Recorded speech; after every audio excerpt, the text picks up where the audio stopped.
Before we get started, a big thank you to all of my supporters over on Patreon and on Twitch, with the Patreon people coming up on screen now. A big thank you to my legendary supporters Mike, Kira, Obi-Wan Canty and Shao Quinn. Thank you guys for the support. I really appreciate it. If you would like to help support me and the channel, then you can head over to twitch.tv/mandatoryquest and drop a sub over there.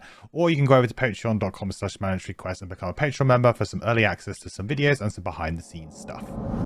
Okay, welcome back everyone to another episode of the Frosthaven playthrough. Today we are playing scenario 55, Change of Heart, which is the last scenario in the Algox story path that we have been doing. Last mission wasn't so good, not very interesting. This scenario though, I've heard is a great one. So really excited to try this one out. That's it, let's just get into it. So we need to do a winter road event to begin today.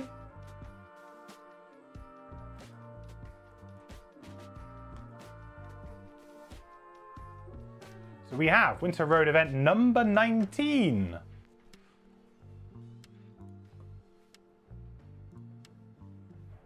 Let me get the audio for that.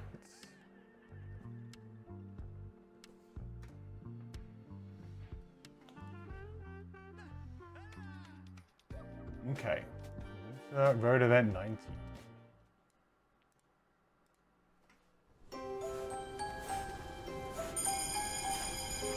A lone bell rings from somewhere down a crevasse. Ooh. You make your way down the mountainside and find a metal vessel mostly buried at the bottom. Attached to the top of the vessel and floating without explanation is a red canvas balloon large enough to fit a building inside. A brass bell clangs for your attention. Sounds like someone inside needs your help. With a crank, the hatch pops open and a hiss of air passes through. Thank you. A stocky quattril woman crawls out of the hatch. My aeronautical hit some rough clouds and I couldn't blow my emergency hatch. Been a while. I tell you, that bell was the best investment in this thing. I use it more than the steering wheel. She looks around. Was worried I was being rescued by a bunch of lurkers. I'm strictly opposed to being a snack. She pulls a device from her pocket and scans the horizon. It's actually a decent hour to get back into the sky. Could I impose on you a bit more to dig out my crash landing in exchange for a ride closer to your destination? She gestures into the confined space of the aeronautical. Option A. Help her dig out the remainder and set the aeronautical back into the air without you. Option B. Take her up on the lift. What's the worst that could happen? Oh, come on. Whenever they say something like that, what's the worst that could happen? Obviously, something terrible could happen. We know we're playing Frosthaven, okay? We know that something bad could happen. Stop, hinting like that. All right, which option, chat? Are we going option A or option B? Option A is to help her, but we don't accept the lift. Option B is to help her and accept the lift. Okay? The poll is up. Vote away. I've lost my overlay again. And Calgroth, thank you so much for the resub, buddy. I forgot to say thank you. I really appreciate it. Thank you so much, my friend. The quest continues. Thanks so much for all your support. I really appreciate it, my friend.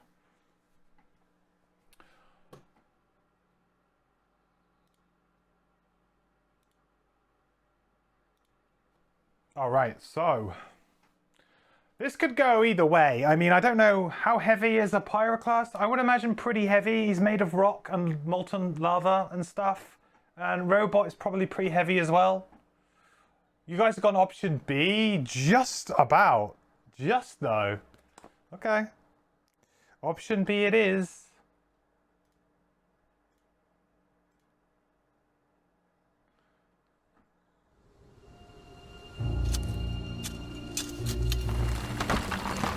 You dig out the aeronautical and cram into the restricted interior. The Quattrel just barely seals the hatch with you all inside and struggles to start up the machine with the extra weight. It's claustrophobic, but after it gets airborne, much of the terror subsides. The descent is violent, but you arrive in one piece, closer to your destination.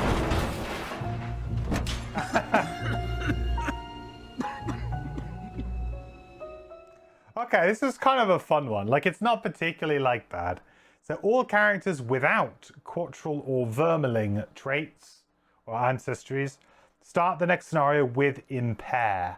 Impair is a new condition, if you haven't come across it before, which just means that we can't use items that round. So it's actually a pretty no-nonsense, you know, that's no real disadvantage. I mean, there might be some characters who like to use an item on the first turn. I'm not sure I've come across many combinations where you'd want to use an item on the first turn. Perhaps certain scenarios might, but being impaired for our first turn isn't going to be the end of the world. So, not too bad, that one. The other options, I don't think we would have done. I think you guys probably chose the best option. I think you probably got the best option. Yeah, you guys got the best option. That was definitely the better for us there, so good job. If we'd gone the other way, we would have ended up discarding a card. Which would have been worse than Impair for sure. So let's make sure I put my blessers in here. We'll put Impair on for the beginning. So then, let's do the scenario introduction today.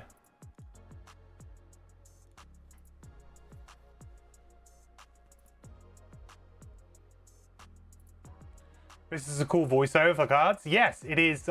It's called Foreteller. Is the app. You can download it on Android or iOS. The app itself is free, but you pay for the games. So if you want the narration for Frosthaven, I can't remember how much it is. I think it's like 18 bucks, 15, 18 bucks or something. But there's narration for pretty much, well, I think they're for everything, really. Every written piece of text in the game, in terms of story, events, section books, all of that stuff, has been narrated in that kind of level of quality, which is good. I think it's been very good. I've been very impressed with it. I've never used it for any of my games before, but I thought, because I was streaming Frosthaven, hey, let's do it, because it could add some nice, it could add like a nice dynamic to the stream, you know, for us to play around with. And it's been great. So I would definitely consider using it for other games now. Definitely. I think it's worth the money for sure.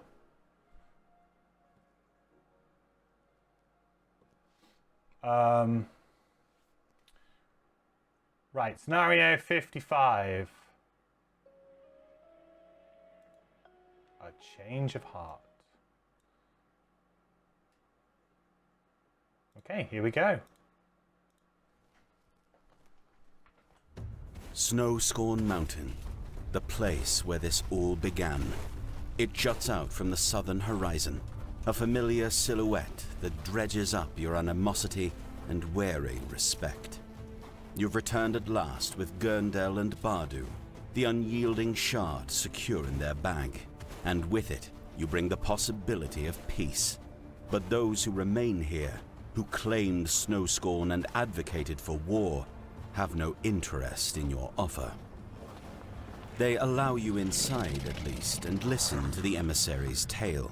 Gurndel and Bardu explain how you journeyed over the north in order to retrieve the living ice and the new snow, and how you fought in the frozen realm to combine them, taking guidance directly from the spirit of Morog himself. The Olgoks around you stand with disinterest, waiting only for the word from the chief to cut you all down.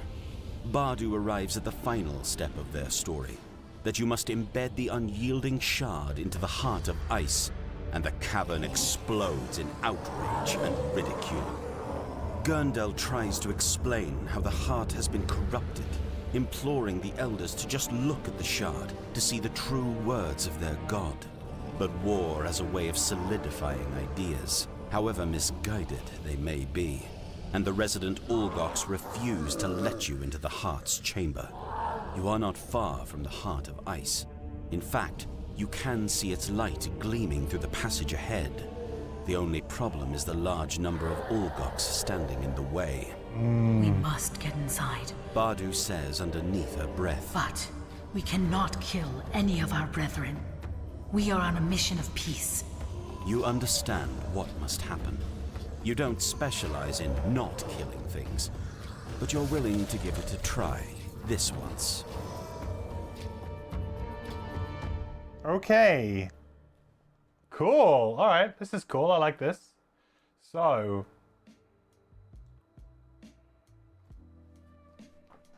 let's go for... scenario goals. The scenario is complete when the large ice crystal is destroyed. At the end of that round, read 109.1. We don't have the large ice crystal currently here. It's probably in the next room. Special rules. All attacks targeting any monster gain disadvantage, and all sources of damage suffered by any monster are reduced by 1. Instead of using standees for the bosses, use miniature tuck boxes, Frozen Fist and Snow Dancer. So we'll get into that when we do, but that will be in the next room for sure. So interestingly then, basically we don't want to attack these guys because they are, well, or at least we want to like immobilize them and things like that. We just want to control them and ignore them maybe. Seems quite hard though. So basically attacks are pretty rubbish. All sources of damage does make it a little bit harder as well with the pyro. Because the pyro does lots of little damage with the terrains, right? Perhaps we should bring our tanking cards and just kind of tank up this scenario. Could be an idea. New scenario, new sub, love the voiceover. Hey, Swizzly. Thank you so much for resubbing with your Amazon Prime, my friend. Welcome in. 25 months now. Appreciate you, man. Hope you're doing awesome, dude. Quest continues, my friend. Fortella is absolutely worth it. You play Gloomhaven and cast to our TV for Xhaven and Fortella, and it's a cool experience. Yeah, definitely, Chops. I think it elevates the experience a lot. Like, imagine having to, like, every scenario read this amount of text and, you know, like, there is a little bit of charm to it. I remember when I played through Gloomhaven, my buddy, we would do like stupid voices for each of the characters. Like we had a voice for Dominic, we had a voice for like certain characters, like Jack Sarah and stuff like that. Like, so it was kind of funny to do that occasionally. But you know, if you want a more immersive experience, less amateur dramatics, then yeah, it's way better. Okay, let's have a look at our cards then. So, because I think we probably want to figure out how we're going to play this, because it's going to be very much a, yeah, we don't really want to attack the, we don't really want to attack these guys, do we? We kind of want to just tank up a bit. Maybe I bring the tank summon.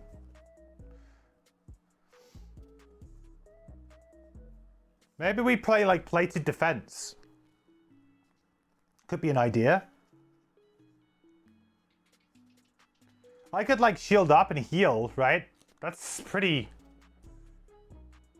Now that we have the code Geminate, we could have shield +1 and we could have like a constant heal too. That's pretty good. We've also just got Metamorphic Rock as a potential turn 1 play. The Retaliate won't even do any damage though, because of course all damage sources are reduced by 1. So the Retaliate wouldn't do anything, but it gives us a permanent shield 1 for the scenario.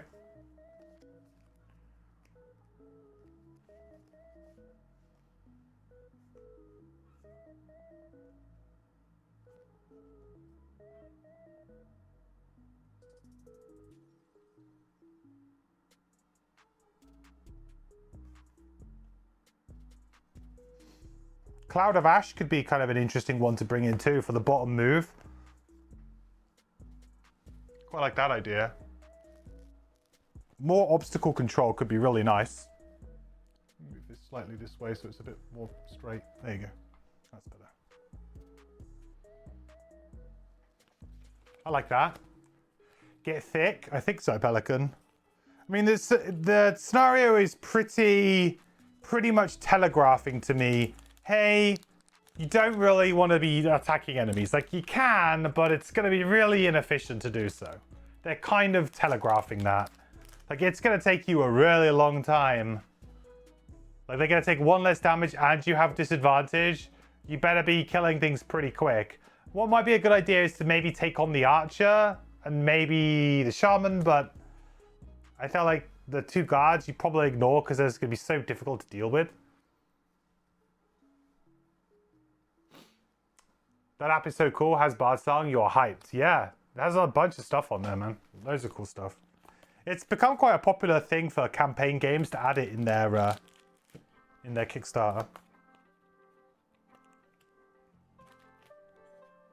Okay, I quite like where I'm going with this right now. I think we go for plated defense as a very simple and easy way to tank up.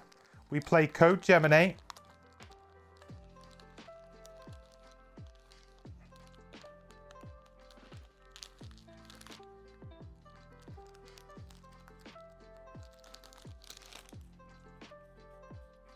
I really like that idea.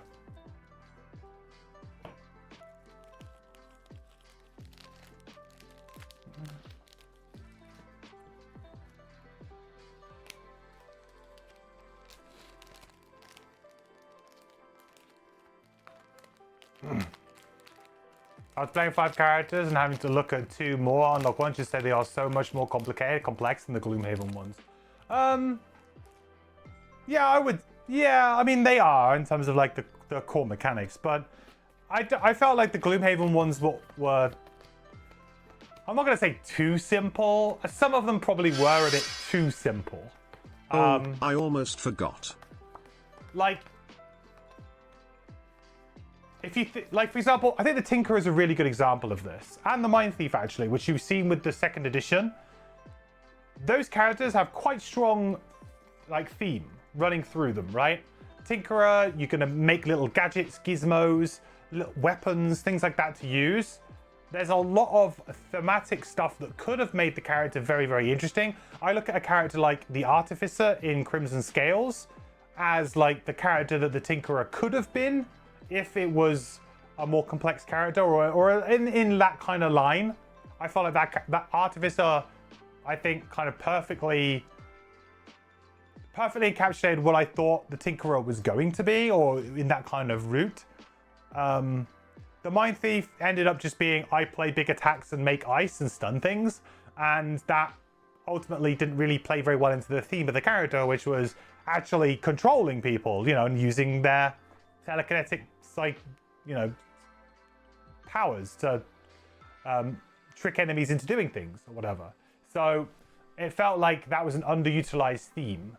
2nd edition, they're going to go back and revisit and hopefully bring those themes out a little more. They certainly have in the Mind Thief so far, from what I've seen and played. So I think it's more a case that, yes, Frosthaven characters are more complicated, but I also feel like they just better display their kind of thematic quality, than I think in Gloomhaven there's missed opportunities with a lot of the classes to be more thematic to what it is that their character is supposed to do, in the interest of it being a simpler character to play. They kind of made that trade-off, I guess.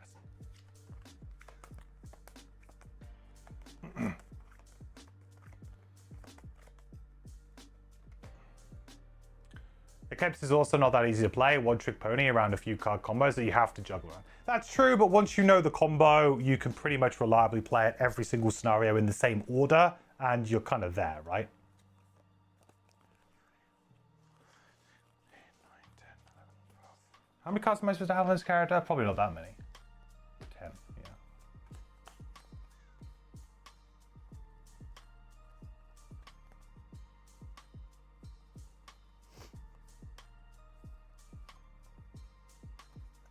Oh yeah, I did have that in that last time, did I?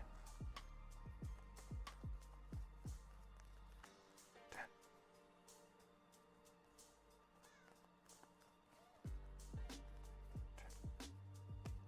I feel like wildfire is probably not a very good bring this scenario, huh?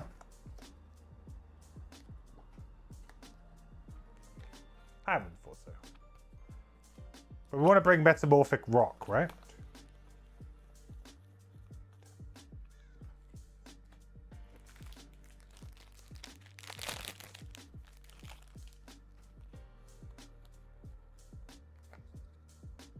I was thinking about bringing Cloud of Ash as well.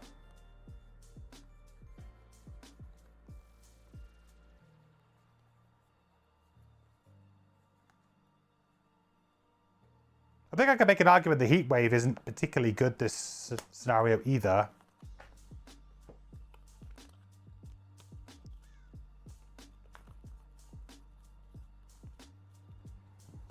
$10.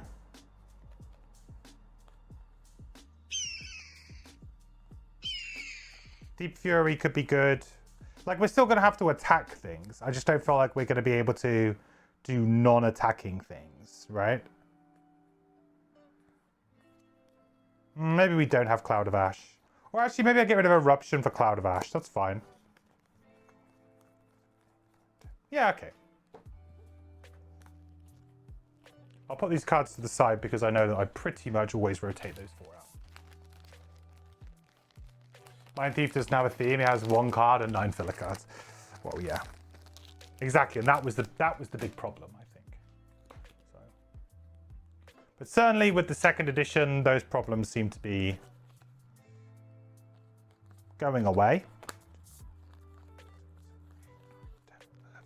Right, what do we get rid of? Do we get rid of the sniper turret? Probably. When am I ever going to use the sniper turret? Not this scenario, that's for sure.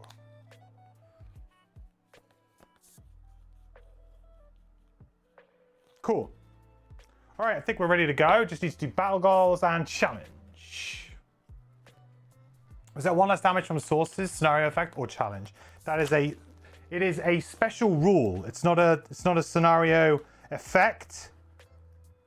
Because of course, you know, you might have ignore negative scenario effects. It is a special rule. So yeah, we're going to draw a challenge now, so we might have that on top as well. Right, so for Pyro, we have Layabout, Colina, and Plebeian. Never kill an elite, enemy, named enemy, or boss. I mean, that's probably pretty easy, right? Collect 3 or more loot tokens in the same turn, not going to happen. Layabout, gain 7 or fewer experience before any That's probably pretty simple to do this scenario too. Considering that I'm just going to be running around, not wanting to attack anything, I'm not going to get more than 7 experience. Plebeian might just be a freebie though.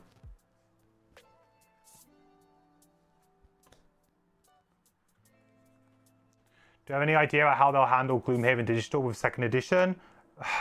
Not really, but my feeling is they won't. It will just not happen and be ignored. And perhaps some dedicated modders out there might make some nice community workshop mods to try and rework some of the characters as best they can. That would be my hope. In fact, I might, you know, maybe we can start some sort of group around that about people who might be interested in doing that, because I don't think we're going to get a 2nd edition update to Gloomhaven Digital. Will they release a brand new product with it? I don't know about that either. It really depends on how long they worked on it. The fact that, like, the only thing that Isaac said, and I think this was quite telling, because there were questions on that initial live stream. There were so many people. I mean, they were streaming on Twitch, but there were so many people in there. Sorry, there's a helicopter going past my window. I don't know if you guys can hear it, but I've had to have the windows open because it's just so hot here. I usually have them closed, but we don't have air conditioning and it's just ridiculously hot. Yeah, so in that live stream on Twitch, because it was on Twitch, loads and loads of Gloomhaven Digital people there asking questions, and his words were pretty much verbatim were, I sent an email to Twin Sales about it because it's their game and I didn't hear anything back. I mean, I am paraphrasing a little bit there, but that was basically all he had to say about it. So I think that tells you where that stands. From what I'm aware of, they kind of licensed it to make the digital game, and So bad. So that, I think that pretty much says all you need to know about that. It's a complete rework, Adler. Complete rework. Like scenarios, campaign structure, items, characters, monsters. Like, the game will be... It will feel familiar to most players, obviously, but it will also be very different. Okay, weakling, recluse, or ritualist. Kill an enemy while 3 or more elements are strong or waning. Become exhausted before any character? Possible. Recluse, never end your turn adjacent to any other character. That might be a little bit hard. Well, it's a big open scenario, but it might be a bit hard with this particular scenario. I'm not sure. Let's go weakling. I feel like we can just burn... We've got summons, right? We just burn summons and stuff. Get XP and then just exhaust if we need to or can. Hey, Mad Mage. Hi and bye. Good to see you, buddy. Thanks for dropping by and saying hi. Hardest thing about Recluse is keeping it in mind. Yeah, it's one of those ones that I don't like playing solo because I just forget it. Dense Fog. All characters' move abilities of value 4 or greater are reduced by 1. Well, that's not very good for me because I think that some of the one... I'm going to play the tank one, right? And that also reduces it by 1. So that means that some of my moves are going to be... Yeah, I can't play with Dense Fog. That's really bad for me in this scenario, I think. Because I'm going to want to run away from these guys a lot. Yeah, I don't think I can play with that. I think we'll have to decline that challenge.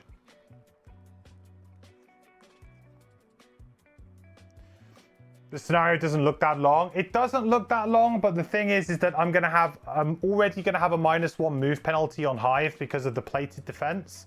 Then I have that on top. And considering that I only have about 2 moves on this character anyway, I feel like that's going to be really brutal. You know, suddenly my move 4s are going to be move 2s. I can't play a scenario with that. So, no. I feel like we have to pass that up. Even though I think you're probably right, this scenario is probably a good one for that challenge because of the distance we have to go. There's just one more room after this, but it's too risky, I think. All right, let's go with a... Go with our active mode. We will use our friend the repair drone as our active mode. And we will begin the scenario. So we can start anywhere along here. I think I probably want to start... I either want to group up together. What kind of move do the guards have? They have move 3. Yeah, if we group up here, there's a good chance that they can't get us. Then we kind of just jump over. I think Pyro might struggle a little bit with the move, but we do have one good move, so we can do that. So I'm thinking we go... Maybe we go early here with the Pyro initially.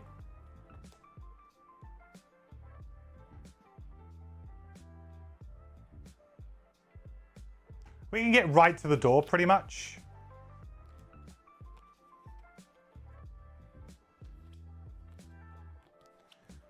So we'll go 21 on the Pyro. I'm not too worried about going early because of my heal 2 here.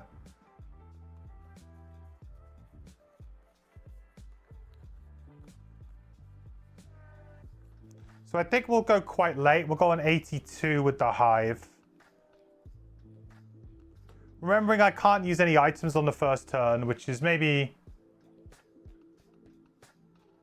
Maybe I'll swap here then. Yeah, because then I'm still within there. Because I can't use any items because of the impair. Alright, Algog's guards are doing nothing. Perfect, that's what we like to see. So, Pyro first of all. Better to start an armor tank, right? In case the enemies go before you. No, because I can heal. And I also don't want to have the -1 move penalty on my first move action. That was my thinking for that. because otherwise my very first move action is already going to have a -1 move penalty, whereas if I do it afterwards, I get that 1 extra hex of movement, then I can slap it down afterwards, right? So my feeling was that I could trade off a little bit of my health, maybe 1 attack, for my heal 2 here, and then not sacrifice a point of movement. They're probably very similar, but that was my reasoning for that.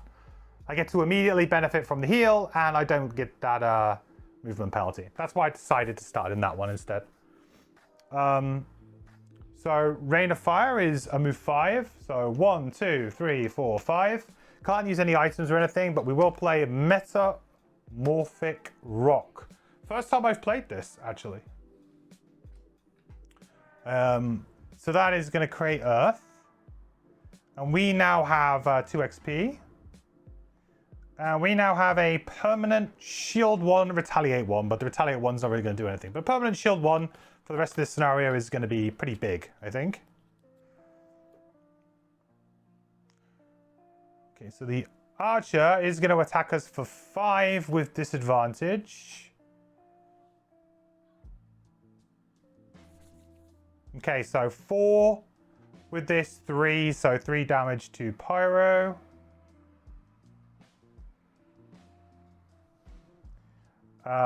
This is going to attack us for 4 with disadvantage. It's going to stay there.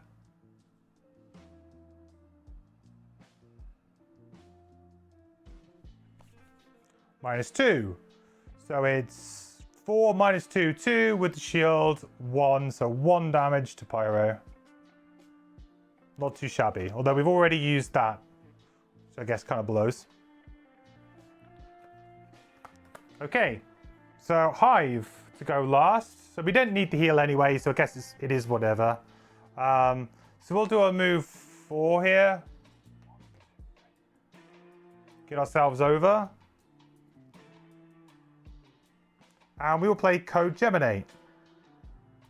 So this is our first time we've played the top of this.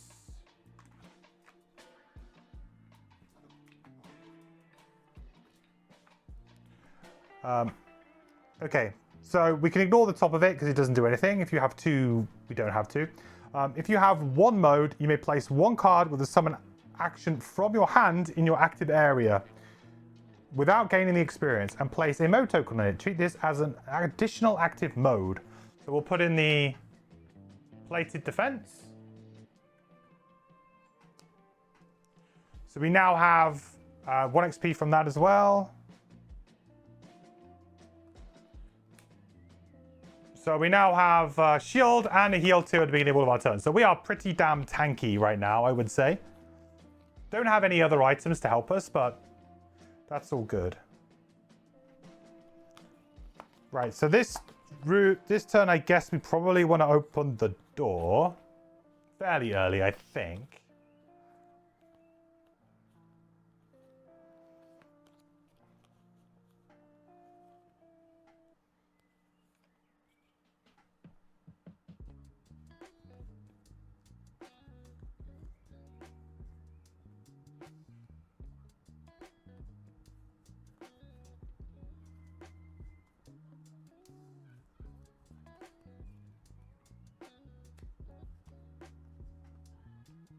I guess we just want to, I mean, I don't know where the crystal's going to be in the next room, so. Should I open it with the pyro? Kind of makes sense to make it with the pyro. I created Earth, didn't I? I don't think I have any really good benefit with the Earth, though. I guess I could push some stuff.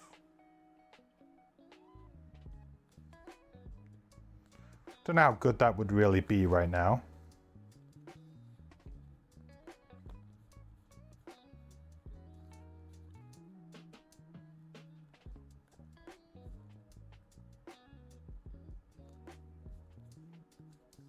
If we had fire, Igneous Path Bottom would be quite good right now. Let's try and leave a bit of a trail behind us.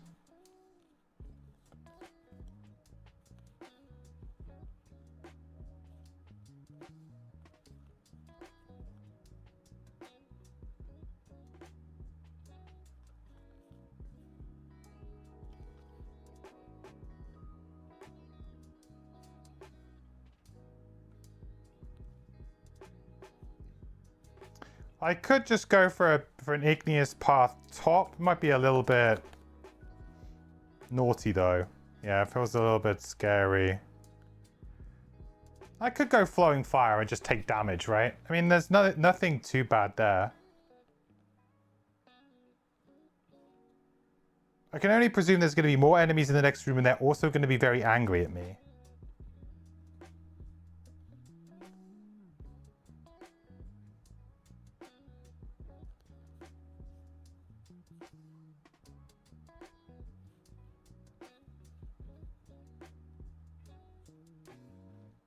I kind of want to create fire though.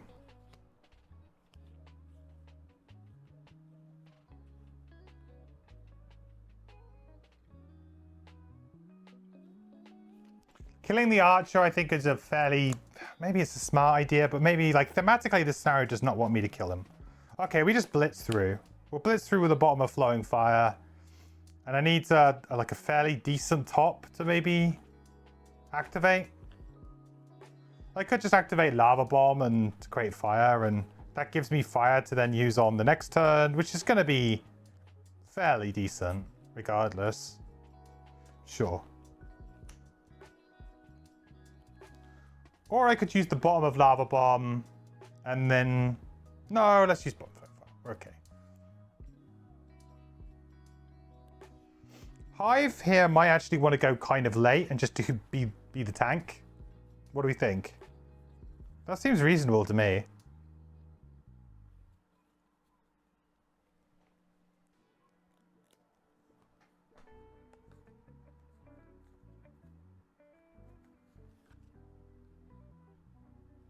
I'm just going to be so slow now with this -1 to all my moves. But I guess it kind of is what it is. I can go, so I can do a move 3 with my boots 4.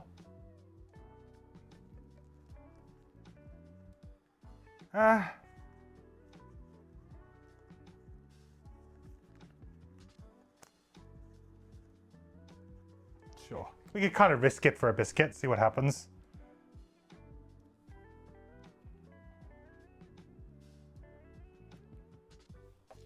Interesting. Okay.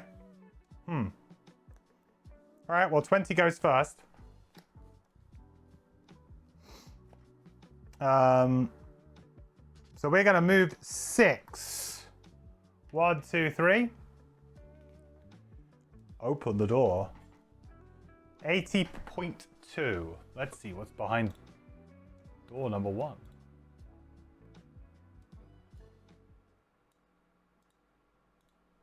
The heart of ice levitates in the air, just as it did all those weeks ago. A great pearlescent shard suspended just above the floor. It will need to be cracked open to drive the unyielding shard inside. You should not have returned. A booming voice calls out. You recognize the new Ulgok's chieftain as the one who fought against your mission of peace. This mountain is ours now. And we will not rest until you and all other heretics have been destroyed. Gurndel offers you the unyielding shard, her breath ragged from the fight. We are too worn for this. You must reach the heart of ice and embed the shard yourself. We entrust you with this task, Warmbloods. She hands you the relic, and you feel its power surge through your limbs. Ooh. A wave of clarity washes over your mind, a centering force that calms your breath and brings to you a new focus. We are hyper-focused. Okay, cool.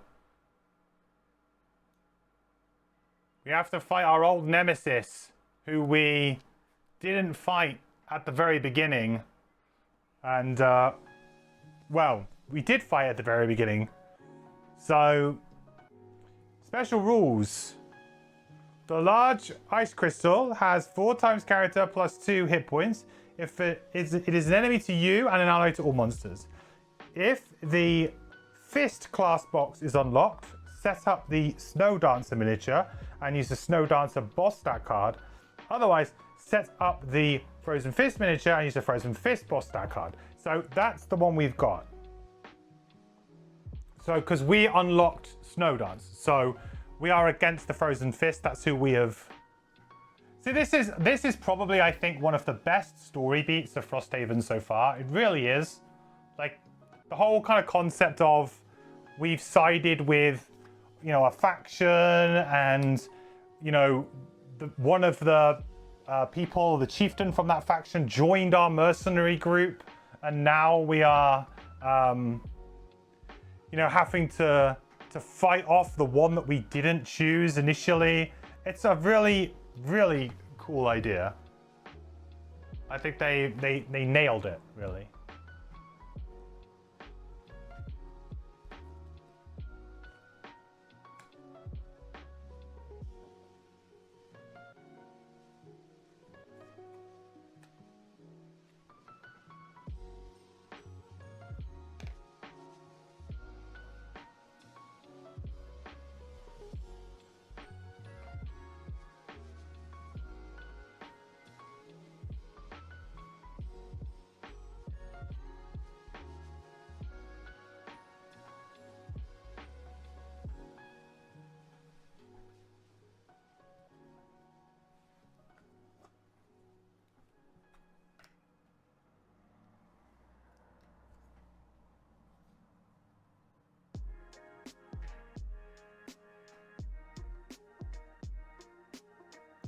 And this is a callback to the original as well, right? I think.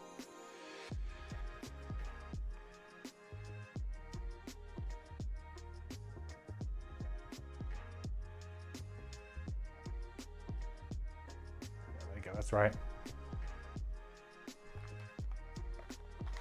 It's the exact same setup as scenario 4. Yes. Both rooms. Yeah, I recognize the room 1. And the fact that this stuck over the other one, it's kind of neat.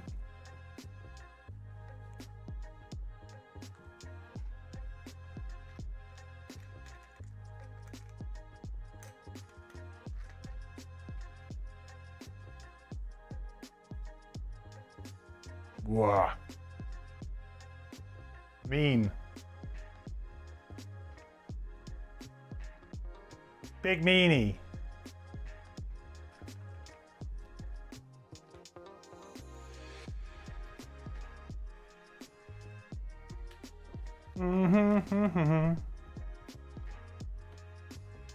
Okay, so I think that was 3 movement, right?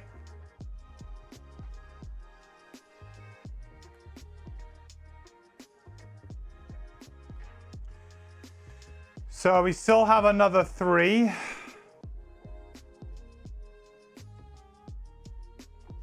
Let me just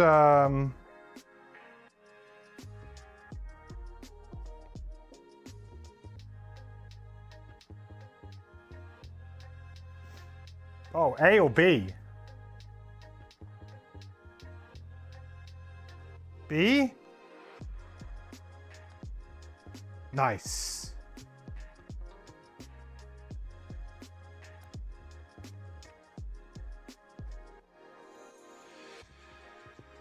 So yeah, we just need to wail on the crystal. So we have 3 movement left.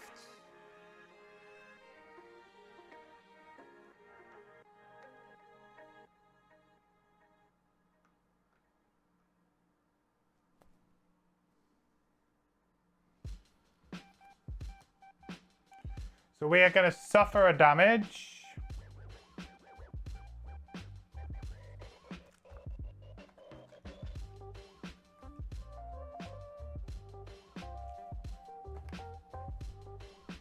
Then I think we're just going to use lava bomb here, and we're going to attack the crystal. +1, 3 damage to the crystal. Right, easy. The thing is I don't have very many really big attacks, so we'll see how this goes.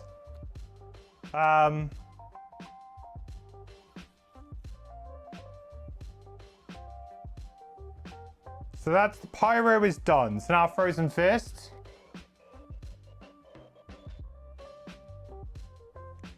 is going to attack us for 6. It's fine. 6 minus 1 shield, 5. It's fine.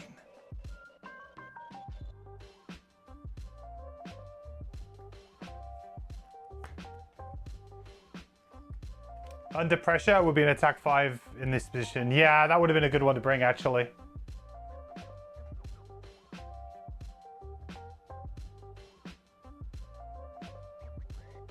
Weird the Hive is next to go. I really did not think that that was going to be the case, but okay.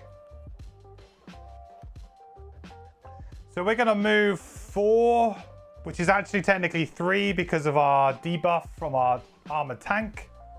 But I could add the boots to make it move 4.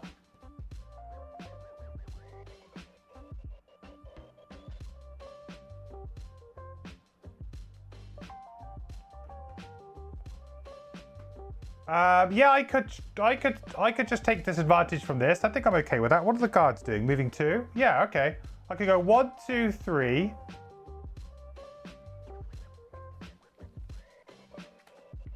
Then we can use long-range missile. We can use tri-corner hat to add the extra range to it. Because we have the range reduction. So we can attack the... Yeah, so we can attack the...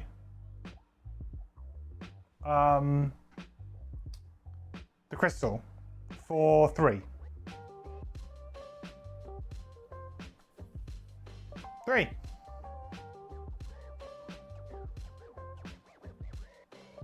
It's not a super good rate of attacks, but hey, it's something. So that's Hive over. So Algok's Archer's going to attack for 5, but with disadvantage.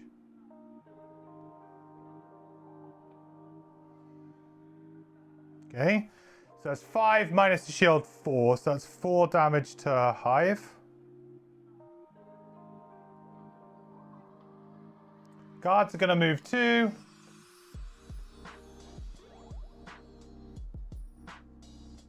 He's going to move 1. He's going to heal all eyes at range 1 and then bless himself. Okay, next round. What's the potion on the Hive do? The one in the middle? This is Precision Potion. We got this last time. It says, when you reveal a miss attack modifier card from your attack modifier deck, treat it as a +2 instead. Just a one-time use. Essentially, if we ever miss, we can discard that to turn that miss into a +2. Pretty nice.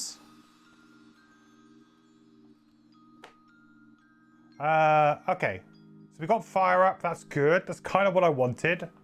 I'm gonna try and use. I was gonna use Igneous Path here, I think, to try and get some sneaky, extra hazardous terrain tiles around, and kind of just like create a bit of a gap and go around to the back side of the crystal.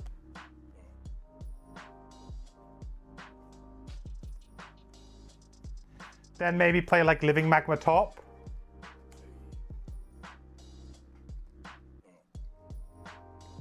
Ideally, I want to heal, but I might have to just discard a card to damage this round and then worry about healing the next round.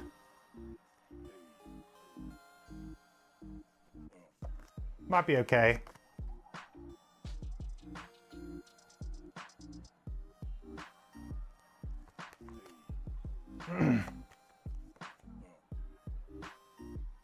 You're a fan of those potions that let you dodge nulls, but if they don't end up being used, it feels bad not having something more proactive. Yeah, absolutely. I'm usually not a fan of passive items that need something quite specific to happen to then trigger.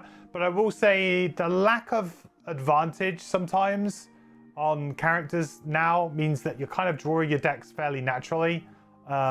Less strengthen, less advantage. Certain characters like the Hive, for example, we don't really have a great deck.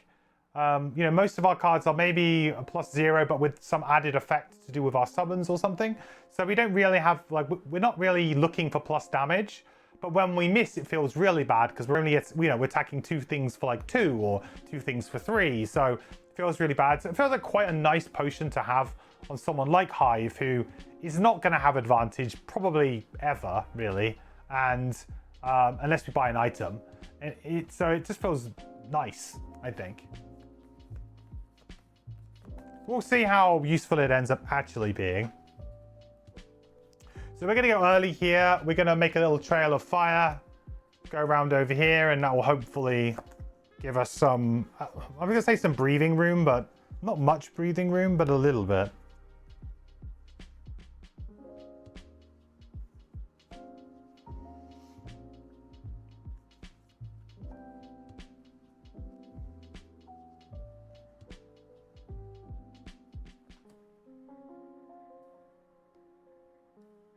I feel like Hive can probably hold the door pretty well. Is that another special 2?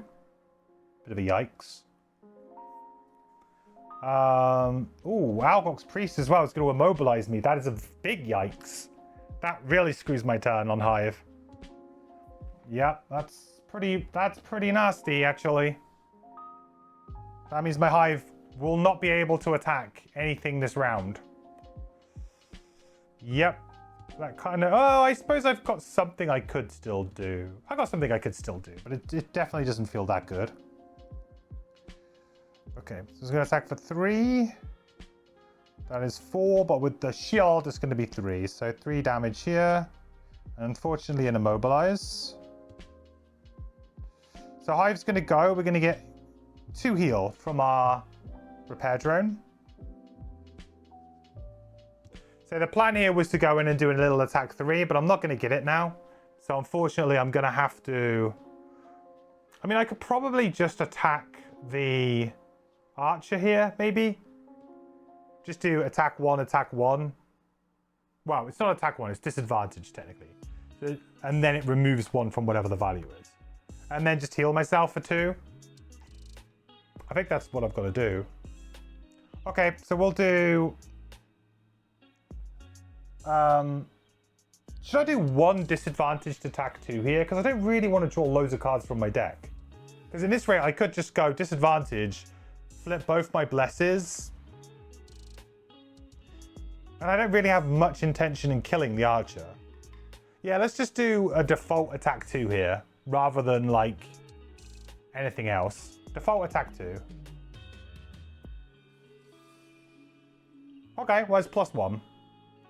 So it's 3, -1 is 2, so it's 2 damage to the archer. Then we're just going to heal ourselves for 2. Really not the turn that we wanted. Now we're going to be stuck here, and we're going to get destroyed by guards, probably.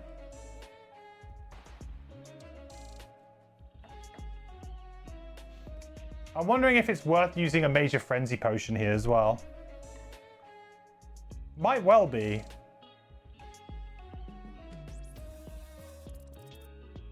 Nah, we'll save it. Alright, special 2, so this is going to happen again. -1, so it's 6, 5, 4. So that's 4 damage to the pyro, which would kill us, so we have to burn a card.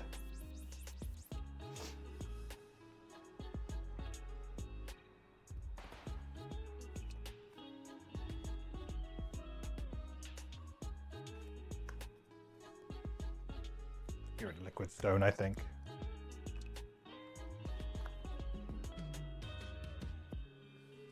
Okay, pyro. Like, this may well be that I should be giving a bit more respect to them here, but oh well.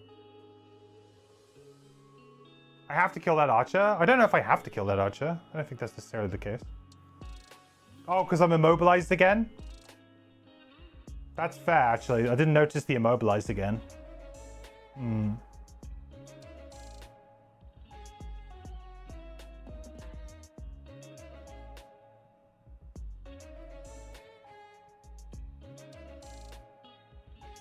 I guess Precision Potion could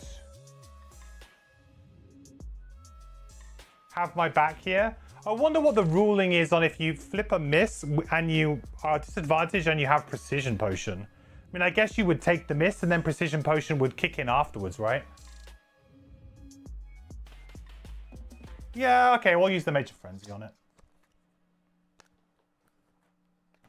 That's a good call. I didn't see this immobilized. That's a great call.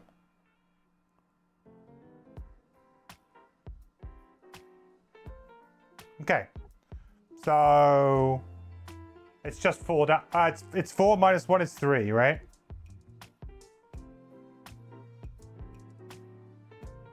I don't think there was much way I could do it. I had 2 attack 2s. Oh yeah, I suppose I could attack again, couldn't I?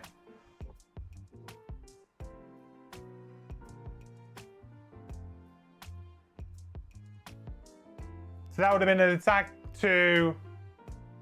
Hold up. We'll roll that back. Okay. Okay. So yeah, we'll do another attack 2 then. So attack 2.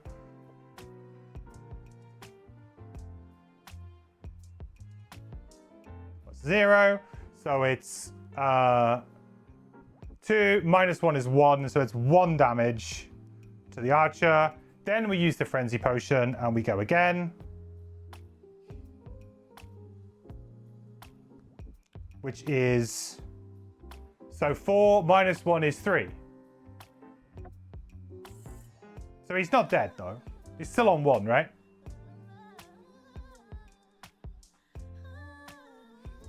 I guess I could have used the Power Potion, but...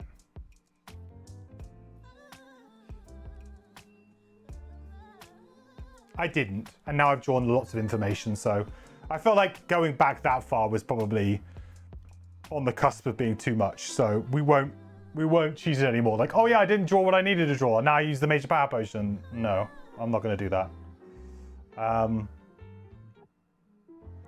Okay, Pyro though anyway. So we're going to consume this fire to add an additional move here. So we're going to move 2.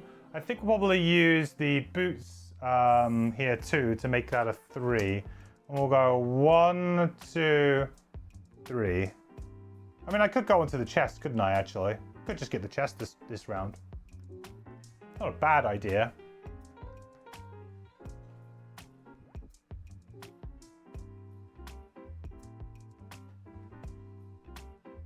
No, actually, I can get the chest at any time. I want him to have like the long way to try and get me here. He'll probably go around this way though. 1, 2, 3, 4, 5. Yeah, let's go around the other way anyway. It's got move 5. Seems good. Yeah, so 1, 2, 3. Yeah. Does the scenario rule give disadvantage? Yes, it does. Scenario rule is all attacks targeting any monster gain disadvantage and all sources of damage suffered by any monster are reduced by 1. Does that include the... actually, to be fair, does that include the... Oh, it says monster. I was going to say, does that also count the crystal? But the crystal's not a monster. It's objective. Okay. Oh, yeah, and Living Magma Top. Sorry. Yeah. Was the other card. Sorry. Thank you. I got all concerned with my with placing of those traps then. Yeah, we play Living Magma Top. I should have taken a point of damage from this as well. Yikes. So we are perform a attack. Oh, 1. 2.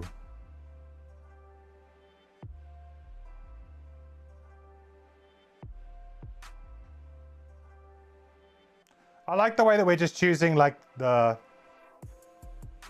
you know, the nice path here.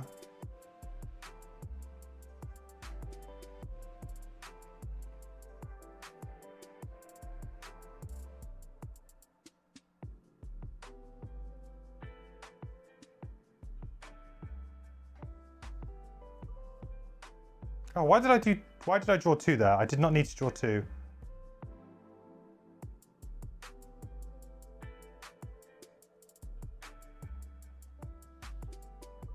Okay, so that's going to be 3 minus 1 shield, so it's 2. So it's 2 damage to my hive. And that bloody immobilize again. Guards.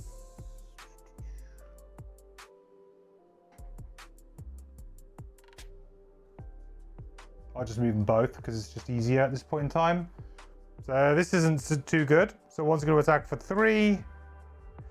4, 5, minus 1 shield, 4.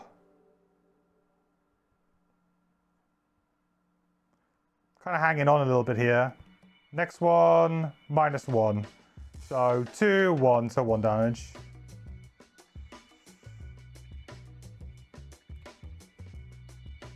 Okay. Yeah, a little bit scary here.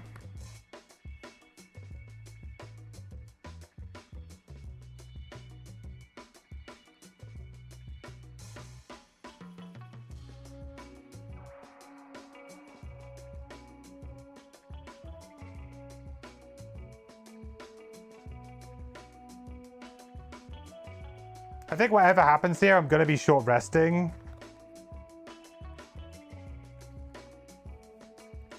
The bosses always go pretty early, don't they? Which kind of sucks for me here.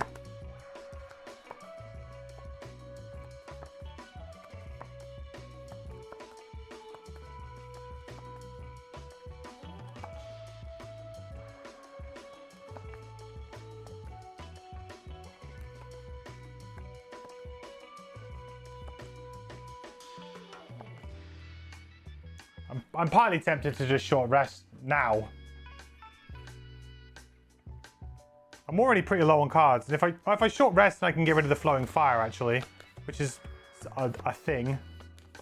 Probably leave living magma up, but that's 1 extra health back if I was to short rest at the end of that last round. I know what my bottom needs to be, but I just don't know what my top action needs to be here.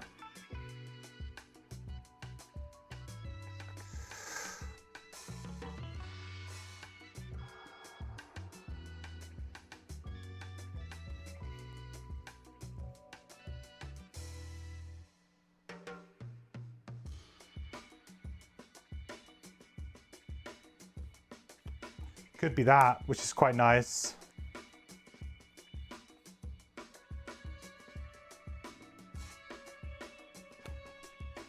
Oh, we have fire up as well from the living magma.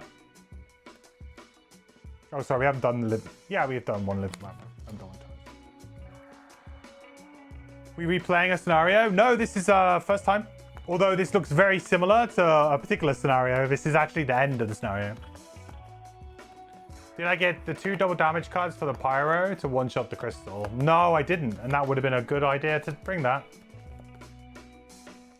I do have 1 double damage. I have Deep Fury bottom, so I have that.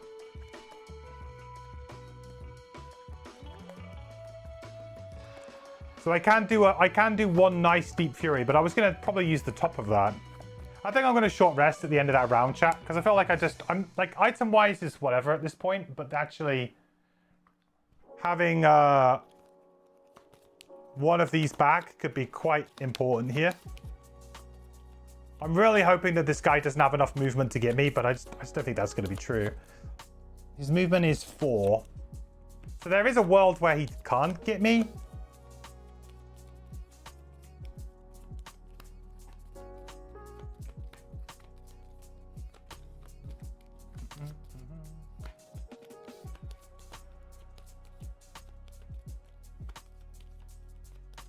Keep that in mind for future boss fights.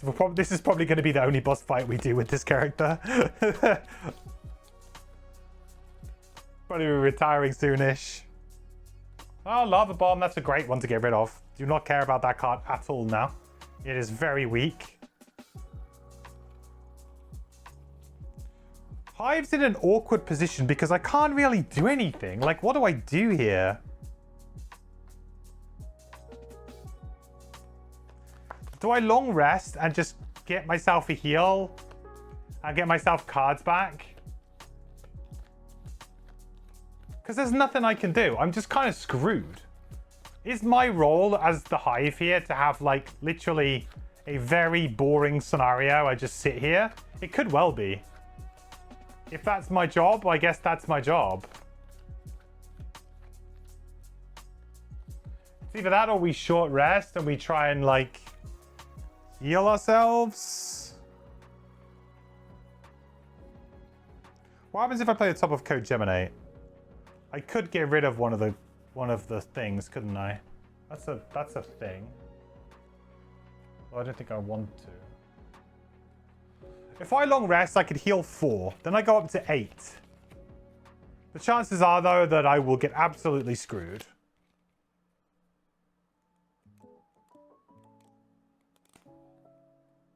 If they draw and immobilize again, I'm doubly screwed. If the guards draw any kind of decent attack, I'm probably screwed. But then isn't that kind of like my job now? Yeah, I feel like that's my job. Okay, so Hive's going to long rest, but because of their one of the perks I took, when we long rest, I may do so on any initiative. So we'll wait to see what they do.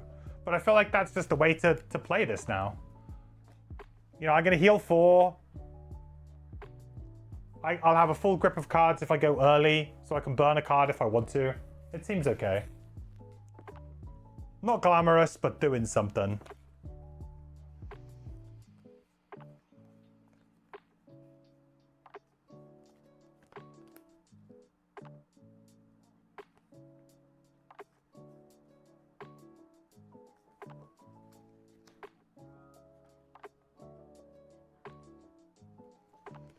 Okay. Oh my god, he's doing the special 2 again? That's the 3rd time in a row. That is brutal. He's actually just completely screwed me, I think. Oh, cow, he's going to go here? I mean, maybe that's a good thing?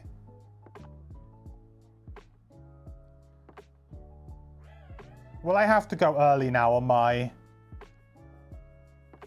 hive.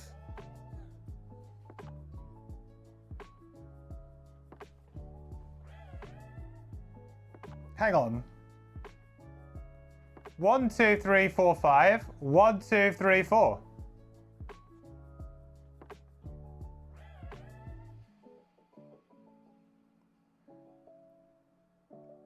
I mean, is that good for us? Guess it kind of is. Hive is having a bad time, yeah. Pyro gets to do 32 damage and Hive dies. Yes, it's not a glamorous scenario for the Hive, huh? But we're doing a job. Okay, so we're going to heal 2. We're actually going to heal 4. 2 from this and 2 from our long rest. We get rid of this. We will get rid of a card. I mean, interesting enough, maybe I get rid of Code Geminate because we're just going to constantly leave them up anyway. Like, at what point am I ever going to want to get rid of them?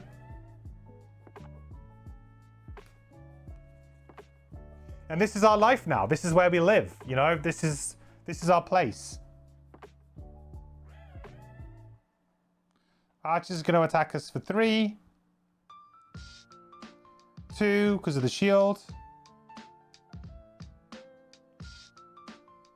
Frozen Fist is like, I'll have some of that action as well. It's going to attack for 5. Miss. 4.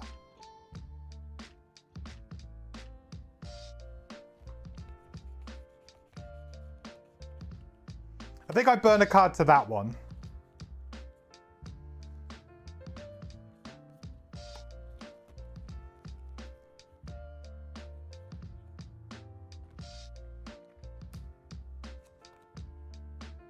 Oh, hang on.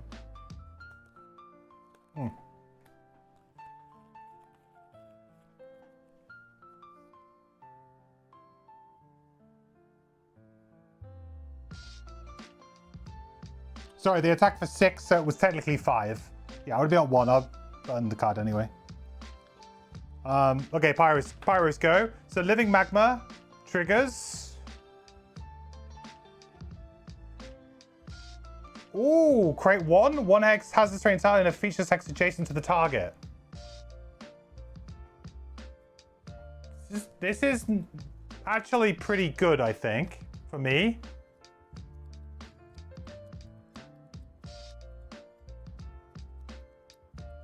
I could put it here. Basically traps the guards off. Then they have to go around this way. Right?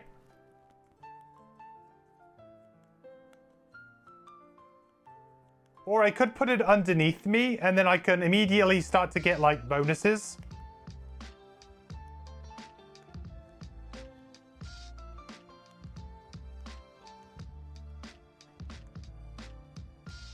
I think I put it here.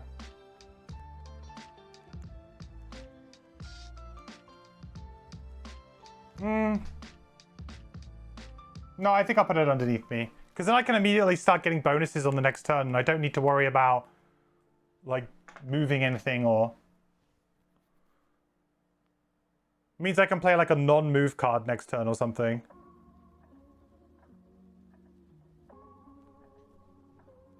My feeling is the Frozen Fist is going to reach me regardless. The guards is quite rare to reach me. Okay. Oh, I was gonna do this anyway, actually. So we're gonna do cooling.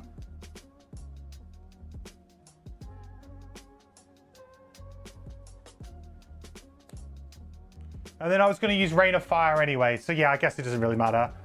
I'll do it like this and...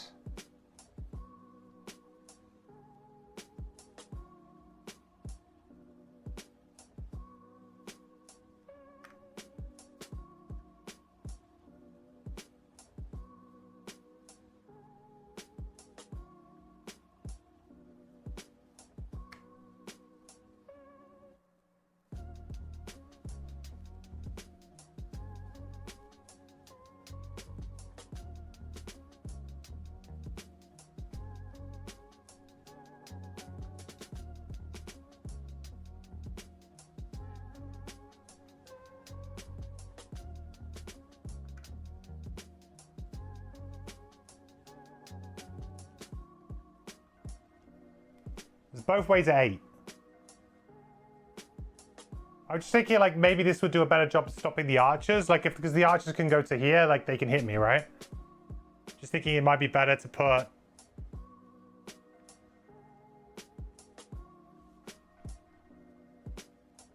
Yeah, let's just do that.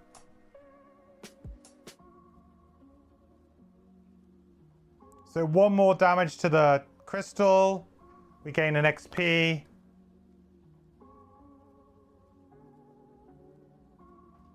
Okay, kind of like a nothing kind of turn a little bit, but we got like a living magma and like that was kind of like my reasoning there, I thought. This is okay. Should be 30, I missed the damage. Oh, okay, thank you. Oh, from the living magma, right, gotcha.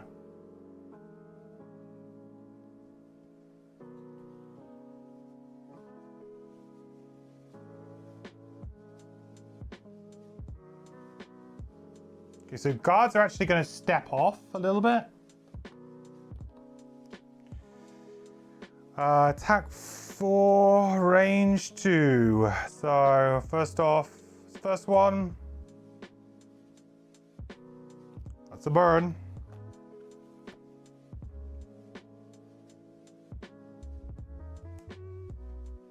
Next one. I guess that was probably what we expected to happen there anyway. 1 burn card and 1 hopefully not. So I guess that was kind of okay in the end.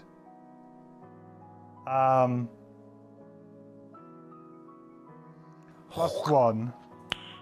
Nice. So that's 4, so it's 3. 3 damage to the hive. Okay. Alright. I feel like Metamorphic Rock was probably not needed now, but it might come in use towards the end. I mean, it did help us a little bit in the getting to this room.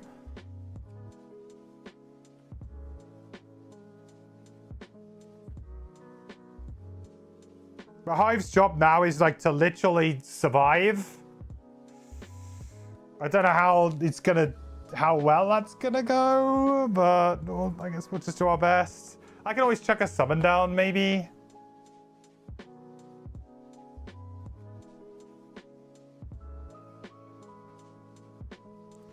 Do we go for the double damage attack now?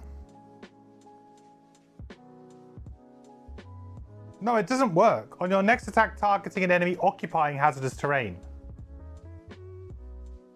So that enemy's not occupying, right? Deep Fury doesn't work.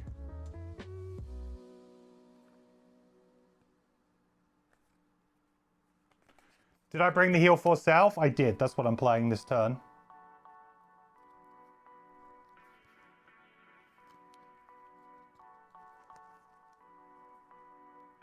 Yeah, so I can't play Deep Fury top, chat. Sorry, Deep Fury bottom. I can't play that double damage card.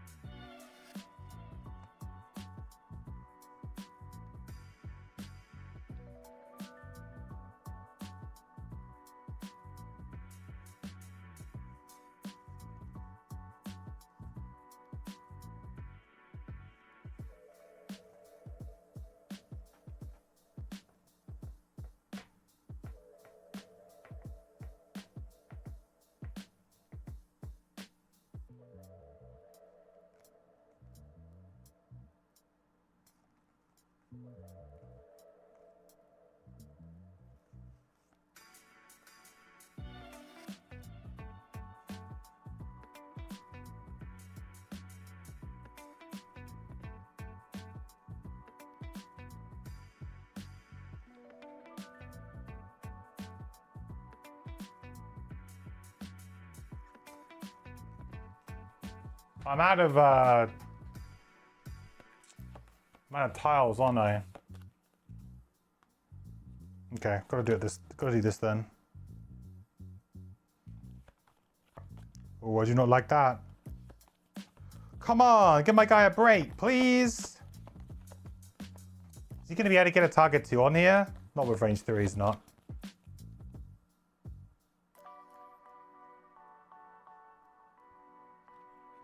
Okay, well, that's 4 damage, so 3 with, that's another burn.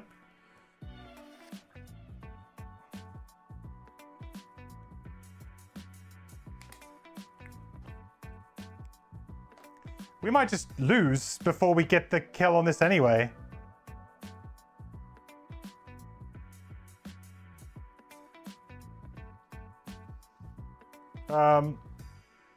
Heal for self. And we get 2 heal from the bot. Gets us an XP. What's everybody else doing? They're all going to be able to hit me again.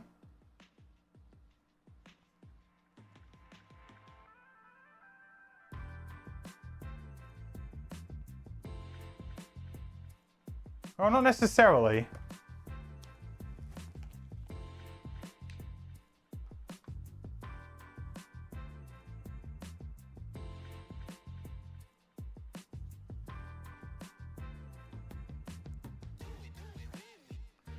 So we've got to move 1 and move 1, and I guess we could use boots to make it one of them a move 2. So we could move up to 3 here.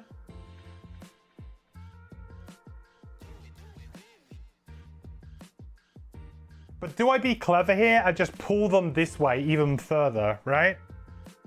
Do I just say, hey guys, I'm over here. This guy's stunning me anyway.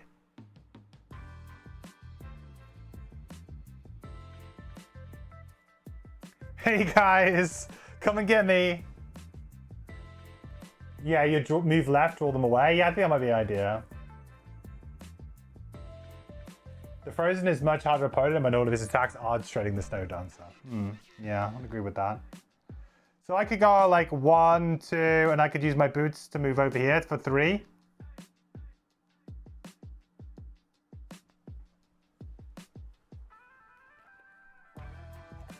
Hey guys! Do you want to come and play over here by this ice pillar? Please?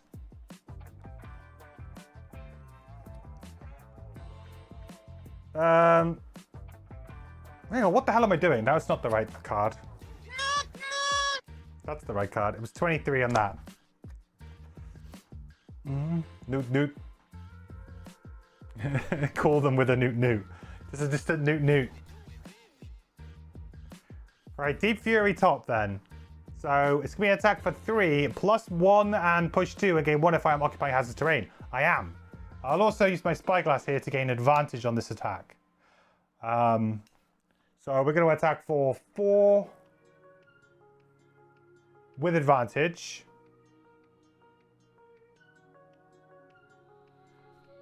Oh my god. Okay, that's 4. Oh, hang on, living magma first. Oh, hang on. I've got to do this correctly. I'm getting ahead of myself.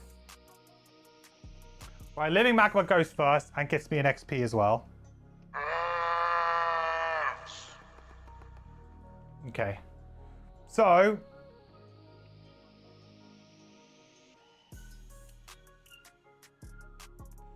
we draw this, so it does 1 damage. So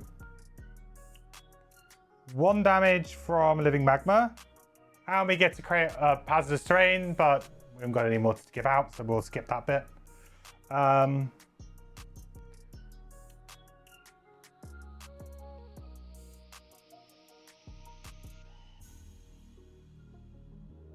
Actually, I guess not. Actually, I'm going to put 1 there.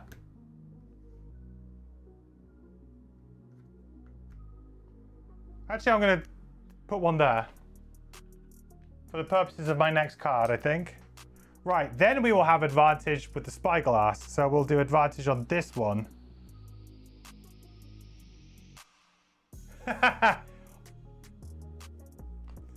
Feels good. So it's still 4 damage. We do get to heal 2 though. Which is not too shabby. Create fire from the magma. Then we'll use the bottom of Cloud of Ash. I'm actually just gonna keep it as it is, I think. And then make these 2 obstacles.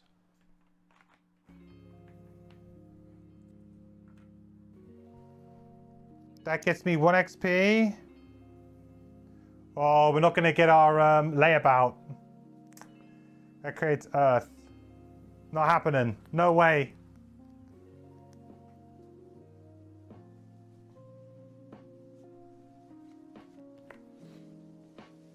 Is this an expansion to Gloomhaven? Yeah, like, this is Frosthaven, which is the... I wouldn't say sequel. I mean, it kind of is, I guess, but it's not really a sequel.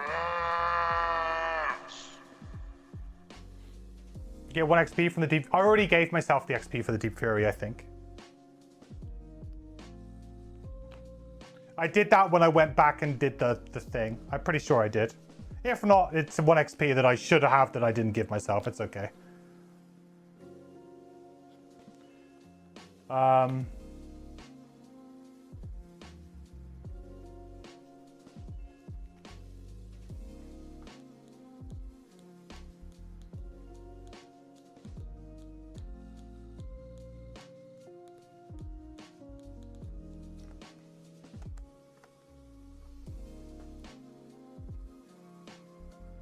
Right, the archer's going to stay put still.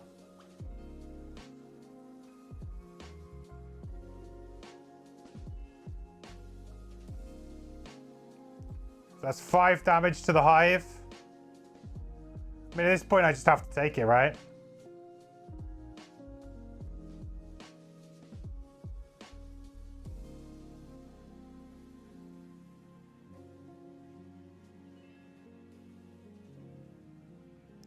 So attack 4. So 3.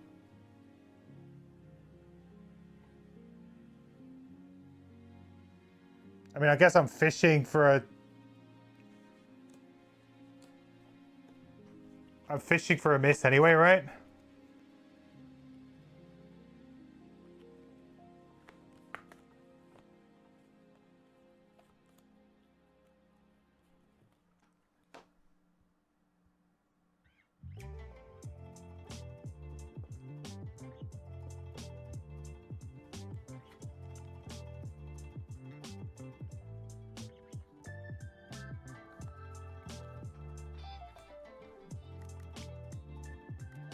I mean, I'm stunned anyway, so like I'm pretty much... I guess I'm pretty much dead regardless here, really.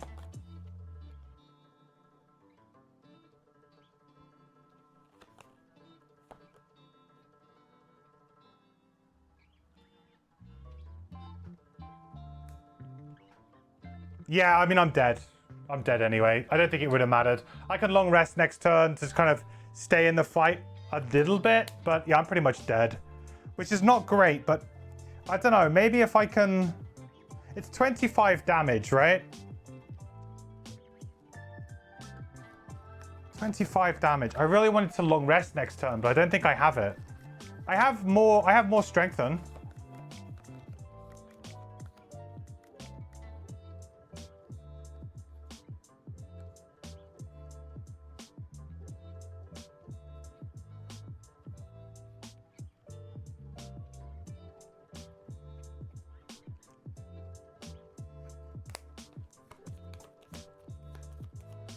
We just need to keep at it, I guess.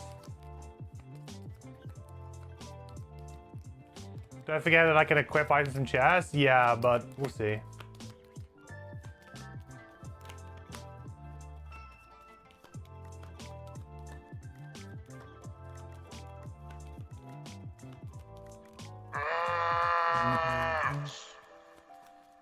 Yeah, I don't want any spoilers, Pelican, if that's something that I should, like saying something like that implies that I should do that. I don't really kind of appreciate a comment like that. Just FYI. Because you're trying to lead me. If there is an item in there that's really good for this scenario, great. I will get it, but...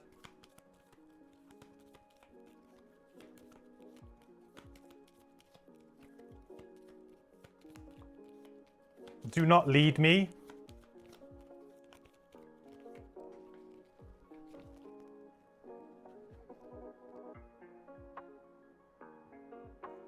It's pretty... Cloud of Ash, it's probably fine to go. You not played this scenario, dude? Okay, it's fine. I'm just saying, like, a comment like that, though, when I know a lot of, like, you've played quite a fair bit, and a lot of people have played it, could imply leading. So, I don't know if you've played it or not, but I know you've played Frosthaven a lot, so a comment like that could be perceived as leading. That's all I'm saying, okay? You're like, cool, you're not leading me in this particular situation, but in a situation where if you had played it, that could be leading, right? So it's just bear it in mind, okay? I appreciate it, though, that in this situation, you haven't played the scenario before.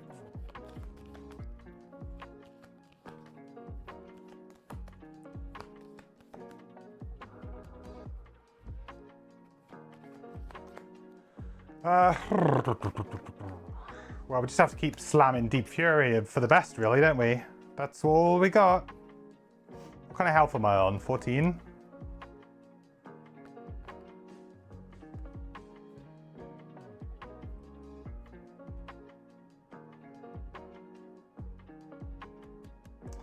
Yeah, that doesn't work. I don't have any bottom attacks either. I did have a bottom attack, but I didn't bring it with me, right? I think Eruption has a bottom attack on it. Didn't end up bringing it. I figured it wouldn't be very good. So let's try and figure out, like, what's the likelihood here of me killing it? Like, how many turns do I need? It's got 25 health. The likelihood here is that I would need to do... Well, 5 turns, really. It's gonna average out at 4 or 5 turns.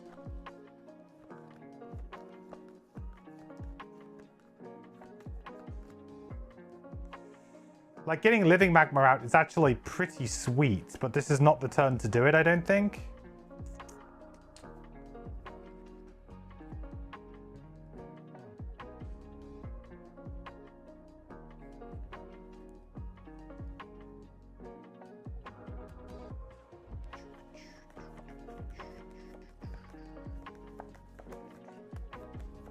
Yeah, no worries, bud. I know you didn't mean anything by it. You were just reminding me of the rules. That's fine. So you can read a comment like that and read between the lines if you like, you know.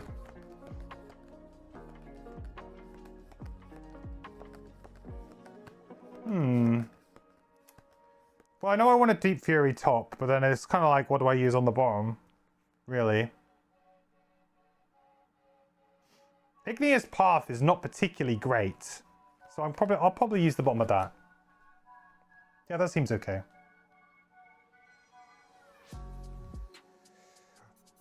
Sorry, I should have gone next round. So we'll go 18 here. Again, we're just going to be slamming Deep Fury as much as we possibly can here to try and do some damage. Igneous Path is literally for no other real purpose. Hive is very much having to long rest again. But because we can choose our initiative, that puts us in actually a kind of an okay place. I guess we're stunned, aren't we, right now? Not that it matters massively. But we are technically stunned.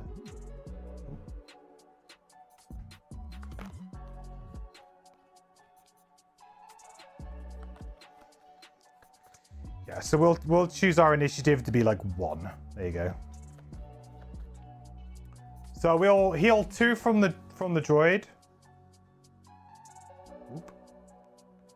And 2 from our long rest. We will get back our cards. To be honest, these are probably both just going to be burned for damage. We burned 1. We have 2 cards left in hand. And we just kind of see where this takes us, don't we, really?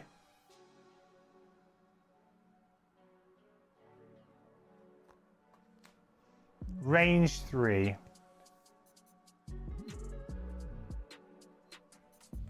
So it's going to attack for 2.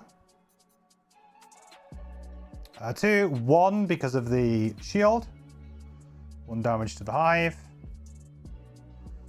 You're done, you're done. Pyro. Okay, here we go.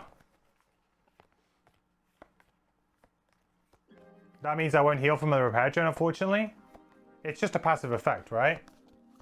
Oh no, no, actually, technically not. It does say at the start of my turn, perform a heal to self. And being stunned would be that I can't perform any actions.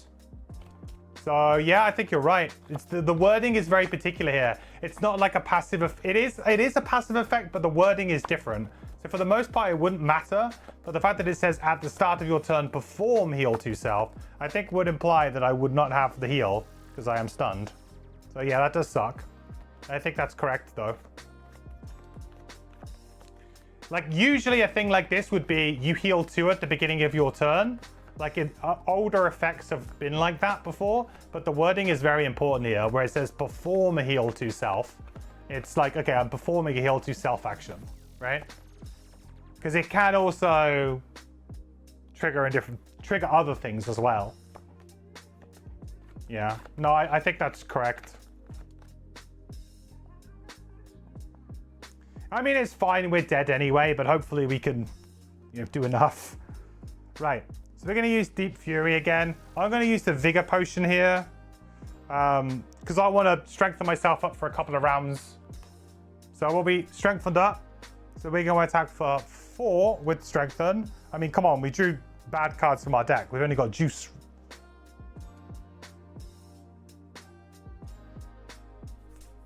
Okay, that was a +1, right? That's a +1. Yeah. Okay, that's fine. So that's 5.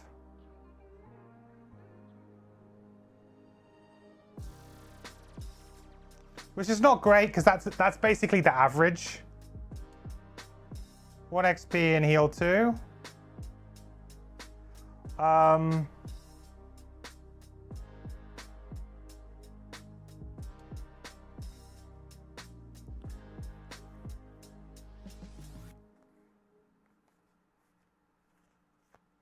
I could consume the fire and put down some more hazardous terrain. I don't know really. 7 or fewer experience. Well, I'm definitely going to get more than 7 experience, unfortunately. So I may as well just consume this fire and go and get the 8 experience here. And we can go 1. Just 1. And get the chest? Sure. We're going to have to get it at some point, right?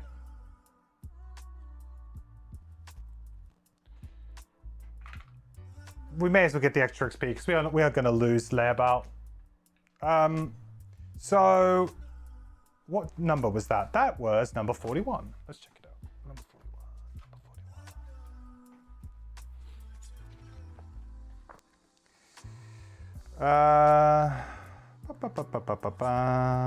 41. Okay, it is an item. Number 225. It's a high number. 225. Oh, it's a double-sider. That's the first time. Hey, cool. Double-sided item, everyone. So one side says, during a melee attack ability, consume Earth to add +1 to one attack and flip this card over. Okay, that's pretty useful for us.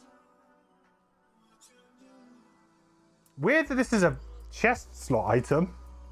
And the other side is, during your ranged attack ability, consume air to add +2 to one attack and flip this card. That's pretty cool. Although, like, I guess you would need a character that uses both of those elements pretty consistently. And ideally, I guess, ranged and melee attacks.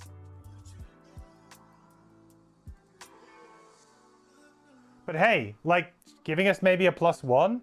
Do we choose which side it starts on? Is that like part of... I mean, this is the first time I've had a double-sided card. Do we get... I wonder if we get to choose, do we? Which side it starts on?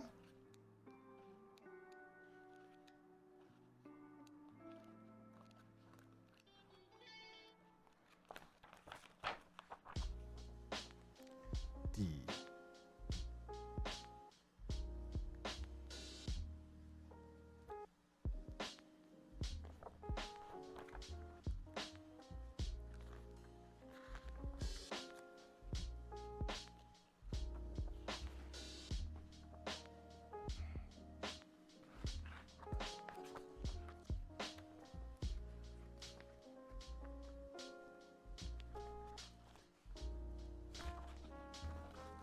I do not know. But let's try the main item page rules. Flip. The flip icon. The flip icon means the item is flipped after use, revealing a different use to the other side of the card. When this side is used, the item is flipped over back. The specific timing of when to flip a card detailed in this text. Characters should always start the scenario with these items on the side with the gold cost or crafting cost. Aha! So it does start on this side. Nice. Well, that's the side we want. Because I don't think we'd be able to trigger it on the other way. So that could be one point of damage for us. I mean, we can create Earth, so...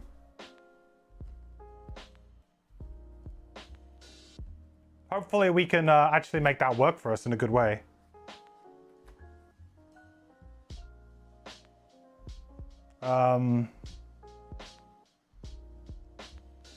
Right, so the axe is going to chill there.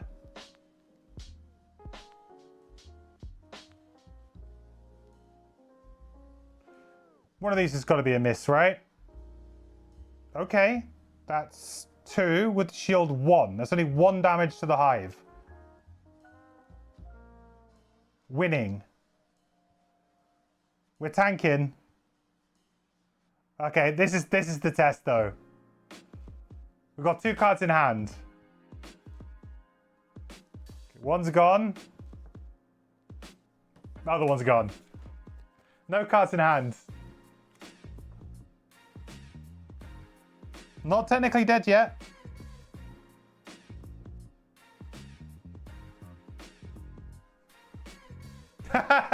It was sneaky under there.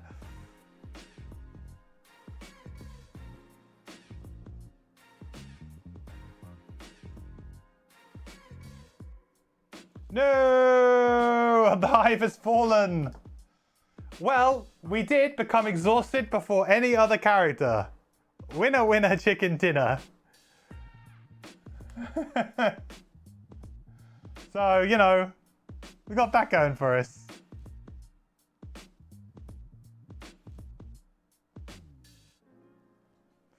I think I'm going to short rest at the end of that round just to get back Deep Fury because we're strength. I should have marked this on here, but we're technically still strengthened this round.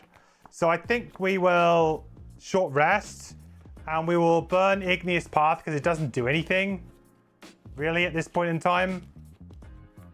And we'll go for another strengthened attack 4. Seems good. Now I just have to win the scenario. Yeah, now's the easy bit, right?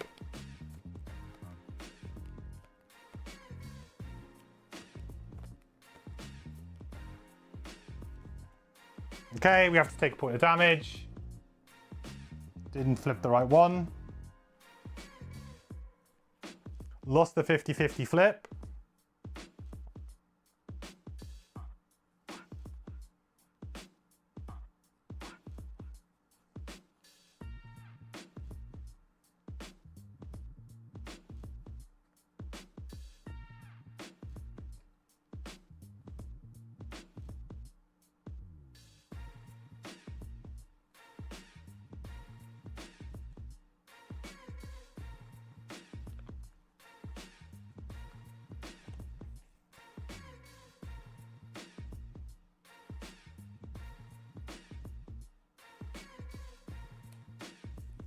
God damn.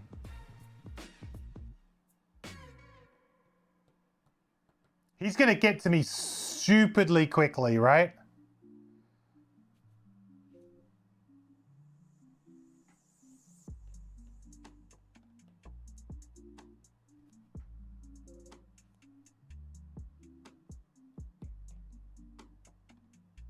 Like, I don't know about this, chat. All right, default move 2 with the bottom of Flowing Fire.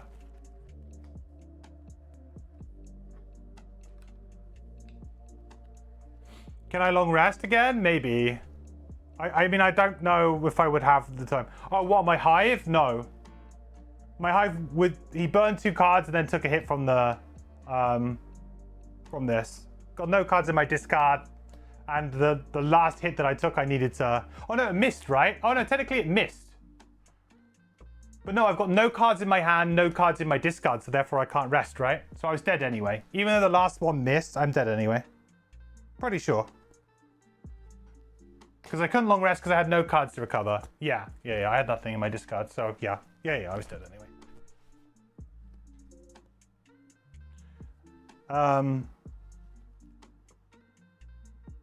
Yeah, so we're still strengthened, so we're doing an attack 4. Come on.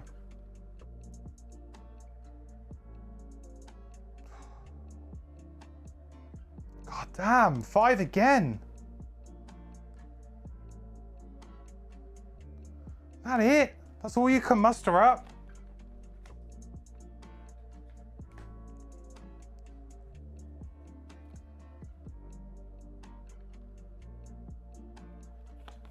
I mean, we're pretty much up to full health, which is nice though.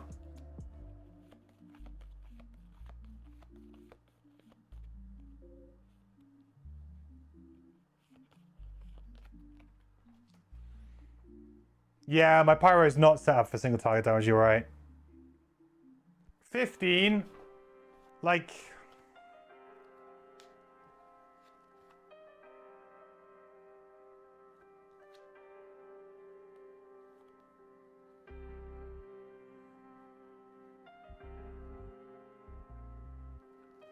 I'm also going to have to, like, short rest again. I don't know if I have enough cards, chat. That's the other scary thing at this point.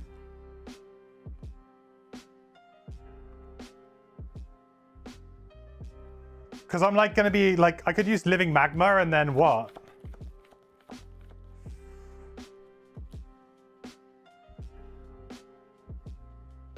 We might just lose to cards here. Oh, scary.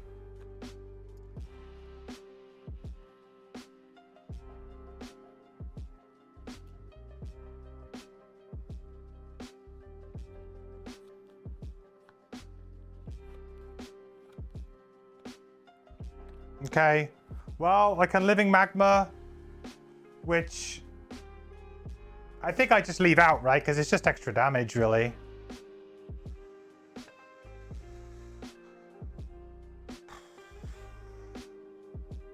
It's annoying now because we reset the deck. I mean, it's fine. We were probably going to miss at some point, but we have to reset it now. So now we can just draw like plus zeros and minus ones all day. None of our good cards. That's a bit rough as well.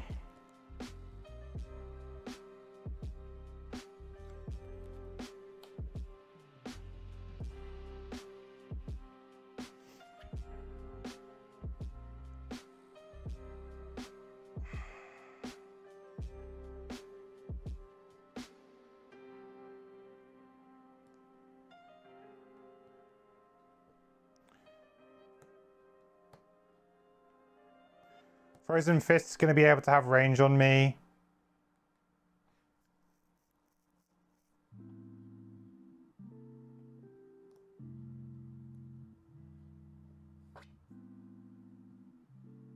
I probably just stay where I am then, don't I? Or I move one step back, because then he's going to go to here, which then means he has to go extra spaces back, right? Because otherwise I stay here, he just goes to there, and then he moves and goes 1, 2, 3, 4, 5. Or 4 or whatever. If I move back one, he goes to here.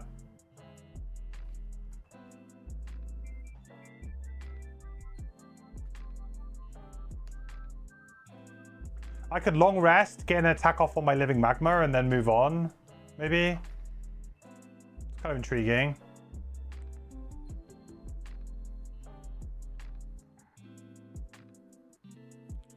Your gut is it's easier if you kill everyone in room 1. Possibly, yeah. This is certainly like a weird way of play. Like, I wanted to thematically play the scenario, you know? But yeah, you're right. Tactically, it may have been better. Think I don't have time for the long rest? Probably not. I just have to hope that I don't get screwed. But it would be really nice to get advantage, you see?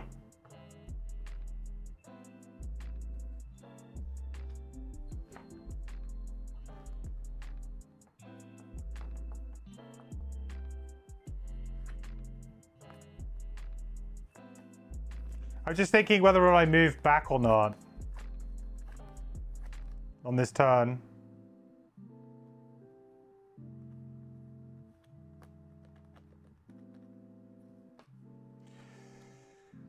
You know, if I was moved back, I'm just thinking, is that going to put me in a slightly better position? I don't know if it does or not.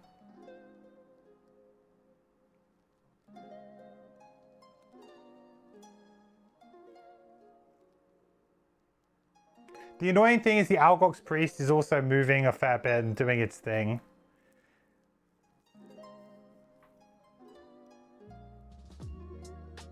I guess the difference is irrelevant here because he's going to be able to attack me regardless, and I'd rather keep that hex open.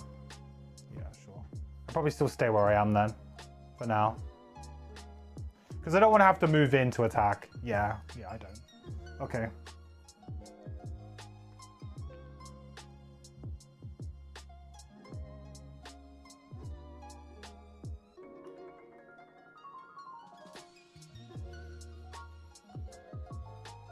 It's annoying that the archer ended up on 1 health as well. I probably should have made a play to try and kill it at some point with the hive when it was on 1 health. I probably should have just made a play for it. Missed opportunity there, I think. I just focused on healing and just nothing else. I probably should have just thrown 1 attack at the archer or something.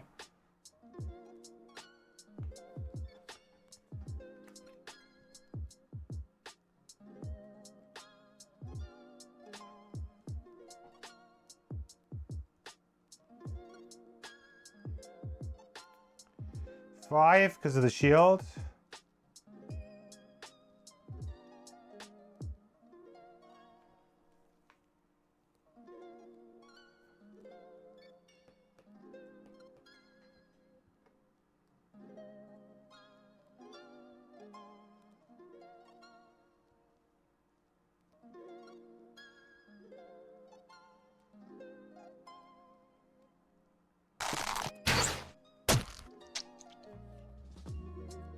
Awkward.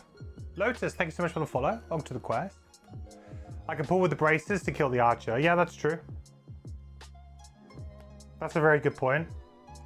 Getting the archer dead is probably the main thing here. Okay, so I guess a short rest. I'm gonna need some flips here, guys.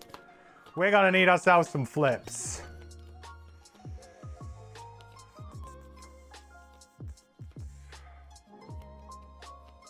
Have I been healing the archer from the priest? Oh, that's a good point. I haven't been, no. Yeah, he'd probably be up to like a decent amount of health actually now, right?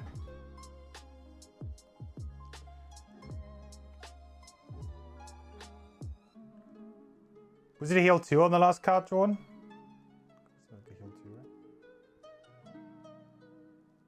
Oh, it was a shuffle. I think he's only done 1 heal though. He's been attacking a lot. I think that was the first time he's drawn a heal, to be fair. It's a good point. I've just been ignoring them so much that I didn't even think about that. Yeah, we might just run out of cards anyway. It was an interesting attempt. An attempt was made, I think. We may still do it. If we flip a ×2, we could just win. So, you know, it's not all completely lost. Is it heal 3? Sure. There's no difference to me, I think, between 3 and 4, right? Considering that hazardous terrain is 2 damage. I have to pull him through 2 regardless.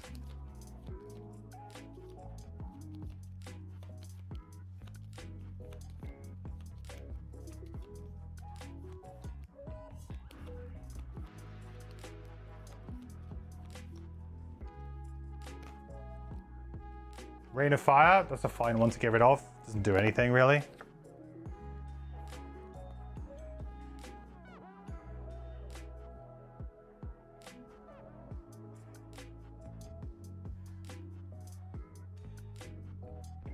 If I get disarmed, that's going to be end of game, right? Probably.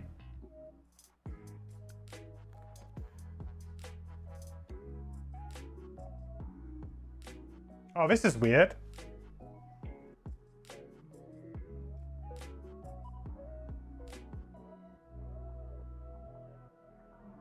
Does the priest even move?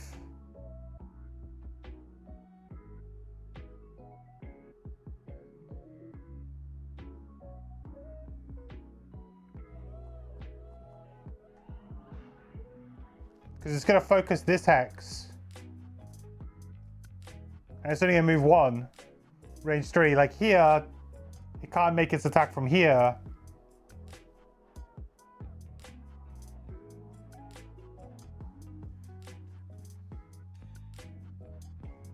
I mean, it's still 4 away. Yeah, it doesn't do anything. Because this would still be...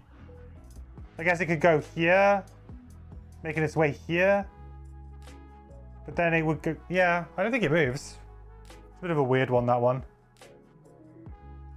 Guards, can you slow your roll, please?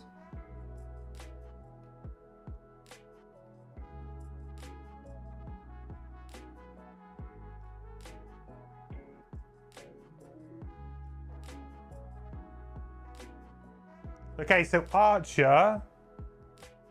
We want to do this on the Archer, right? We're going to use the bracelet. To pull anything, an enemy at range 5, pull 4.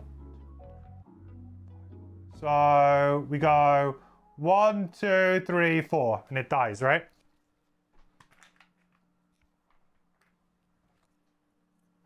Bracelet, MVP.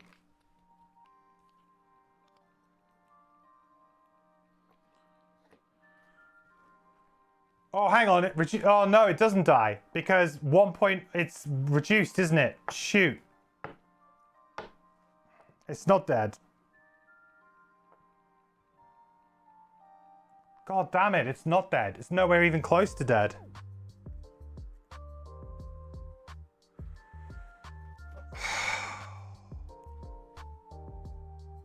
Scenario special rule. Do I actually even want to pull it then? Because then I'm like definitely like, oh yeah, it's definitely a problem. Like what, am I going to waste a turn attacking it? I could use Living Magma to attack it maybe? Right?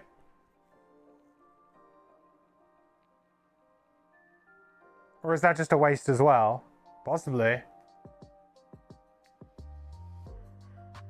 I can't pull it from the hex with Frozen Fist into the lava because that's not bringing it closer.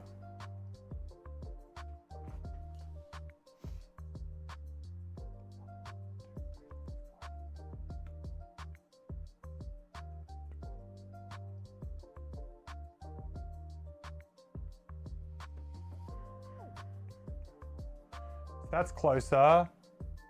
Oh, well, I could just do it.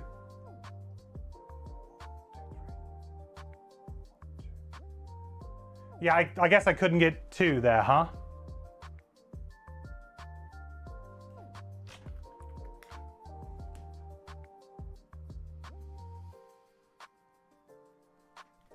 Yeah, you're right. It looked like it was closer, but it's not. I don't think I can get 2 pieces of lava anyway. I don't think there's any reason for me to do this. I also want the opportunity to run away from it if possible.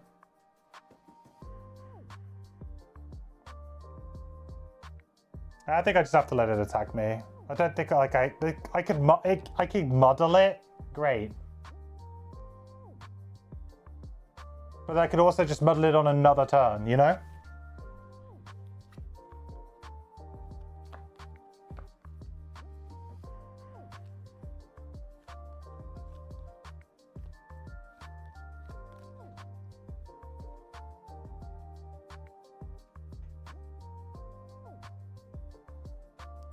I think we're going down with the ship.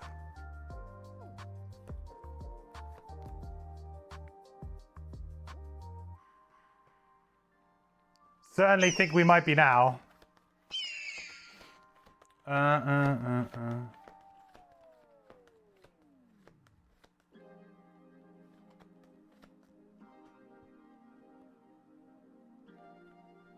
Need a crit now? Yeah, we need a crit. Alright, so Deep Fury top then, again, for like the 3rd time. No advantage or anything this time though. Oh, actually, Living Magma first. So we get a Living Magma first.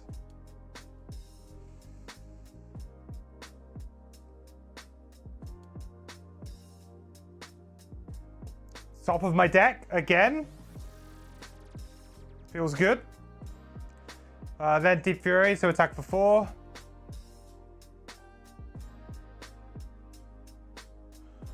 That might do something, actually, huh?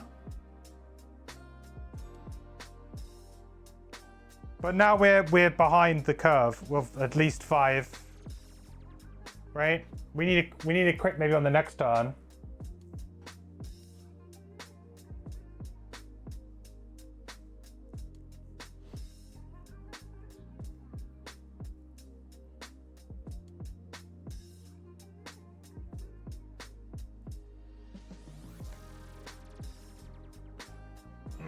+2 Living Magma, crit Deep Fury for the win, yeah. I'm just thinking now I can put another thing down next to the target, right? I don't know if that makes any difference. I guess it could, in theory here, could maybe stop the Shaman from getting in, possibly, to do a ranged attack. I don't know, probably not, but I guess it's something. We may as well do it. Then we'll heal for 5.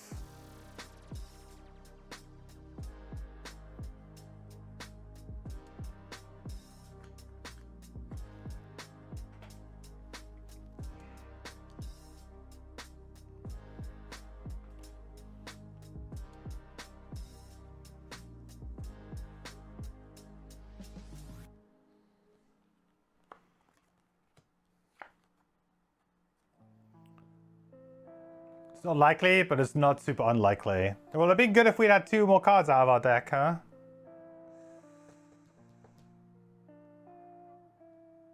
Okay. So I've only got 2 cards in my hand. Actually, I don't have 2 cards in my hand. Because that one is in my discard. So I have 1 card in my hand. So what are we saying then? Are we saying that I'm short resting and I'm hoping to do it this turn with Living Magma and with, like, we're just putting it all in, all of our eggs in the basket? It's either that or we try and wait one more turn. Like, there's a potential here that we could have 2 turns. What could happen? What could happen that could be really good here? So we need to, like, think about what could happen here. Well, the guards are no problem, really. We don't have to worry about the guards. They're not even in this scenario anymore, so that's fine. The archer is likely going to attack. They always do. There's not really anything I can do about that. So the archer is definitely going to attack me. And there's nothing I can do about that at all. The Frozen Fist is also going to attack me. There's nothing I can do about that at all. So we're looking at a minimum of 5 damage from the Frozen Fist, probably. Somewhere in that region. And from the Archer, somewhere around 4. So that's like 9 damage, right? How much health do we have? We have 12. So that's 9. Then we're hoping that the Shaman doesn't draw anything like really super obnoxious, like a Disarm or anything like that. Heal would be fine. Just something that doesn't really interact with us would be great. I don't think they've got... So they've already played that one, so they could draw a heal. You know, they've got rid of one of their attack cards at least. I've also still got the attractive bracelet, so we got a model, so that's good. The thing is that I would have to spend a turn playing Living Magma. So essentially what I'm thinking here is it worth me to kind of go all in on this next turn and try and win with Deep Fury plus Living Magma, in which case I would need to crit on the Deep Fury. I guess I could get a +2 and do 6.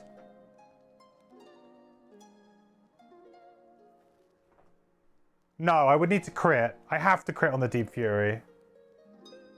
But if I play it... If I long rest here... Hear me out, chat. I need to play around the stun. I don't know if I can play around the stun. If he draws a stun, I'm probably just... It's over, right? If I long rest, I play around the stun. So, if I long rest here... I get a free trigger of Living Magma to just get a flip, right? That's all good. We get a free Living Magma flip. Essentially. Then Living Magma goes. Cooling will go as well. I've got 1 card in my hand. So then I'd have 4 cards. 3 cards in my discard, 1 card in my hand. I can choose what to get rid of. You know, in that case, we probably would get rid of Living Magma, I think. Actually, or I'd probably get rid of this. Actually, I can't. It's in my hand. But I probably would get rid of Living Magma. Because I've got a 20 initiative Flowing Fire, so we're all good there.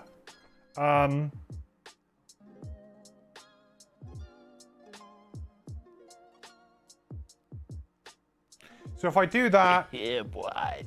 A little bit spicy. It doesn't really change my clock at all. All it does is it means that I get my goggles, my spyglass back. I get my cursed leather back. I get my boots back. That's about it.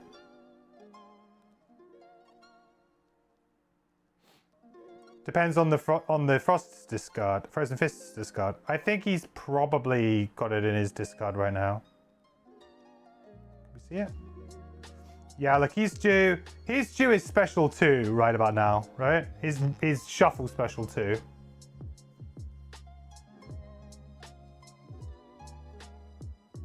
So I can't be stunned.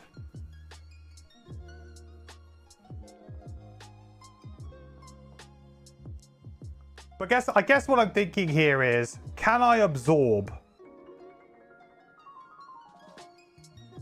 a round of attacks? Or are we saying, okay, you need to go for it now. I go for it now. I short rest. I go for it. If we miss, which is, you know, statistically very unlikely that we win here anyway, but we're looking for any angle that we can get.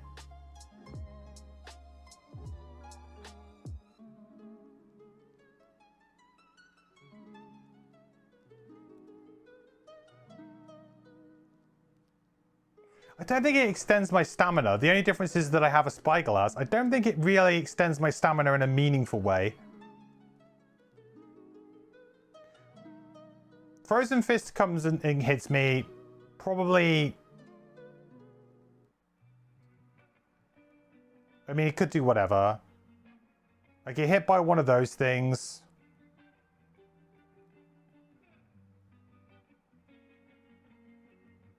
I can muddle the archer this round anyway. That will mitigate some of the damage. I think I can long rest here, chat. And then I have Living Magma in my bin. We get to do one attack there. Then, in theory, I will have 3 cards in my bin. I get rid of 2. I've got 3 cards in my hand. Then on the next turn, we Deep Fury something. Then we can short rest, Deep Fury again. Right? As long as I don't die somehow in between all of these. And I will have a strengthened attack, at least on the Deep Fury. I think. So essentially I get maybe 1 extra attack here by doing it this way, but I'm very heavily dependent on what the enemy flips.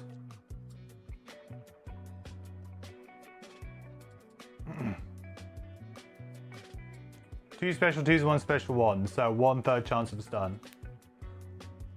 Not right now though, right? He hasn't got 2 stuns in there, just 1, right?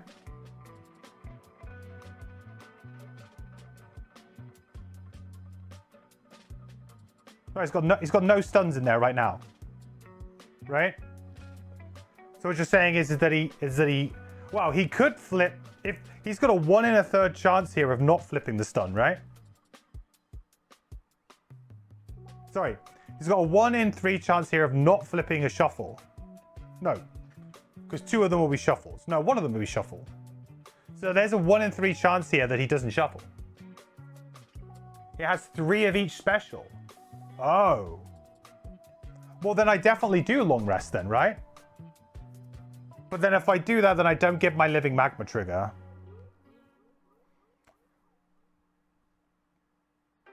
Three of each special. Sorry, I thought it was only 2 of each special.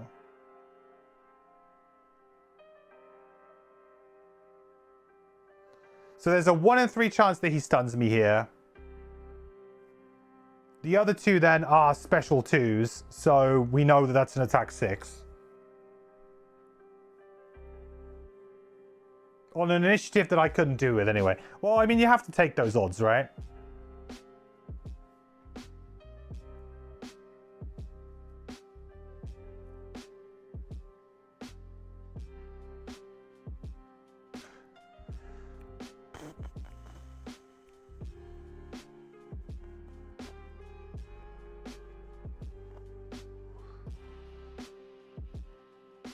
I think I long rest.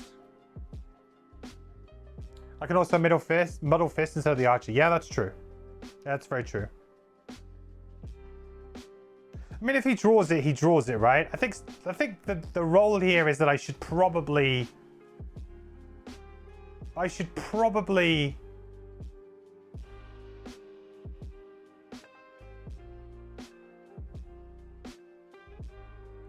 long rest.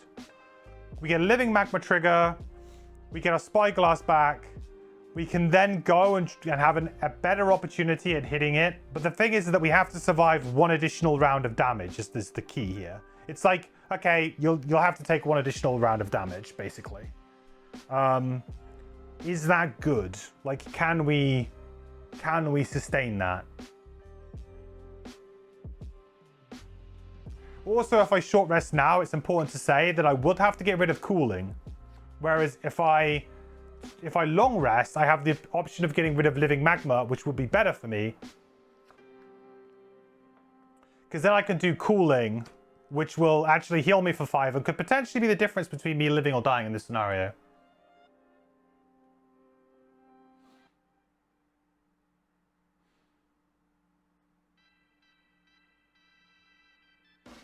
Can't I jump over the rock? No jump. No jump. Awkwardly, this has ended up costing me. I put it there because I thought, oh yeah, later on it'll be really good. But actually, we ended up just doing this plan. So really, I didn't have to do that. If I had a way of generating earth easily as well, it would be super good right now, because then I could get the +1 from the Algox carving. I think I long rest. Like, this is a really difficult round, but I think I long rest.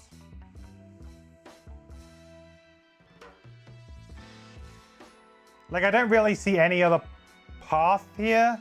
I need to get a little bit of luck. Well, I need to get a lot of luck, really.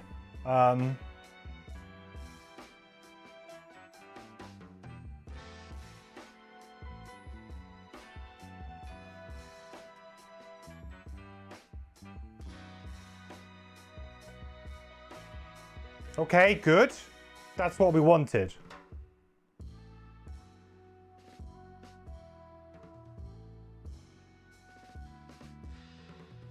Okay, so first things first, we attractive bracelet on the Frozen Fist. He's immune to muddle, right? Hang on, he's immune to muddle, chat.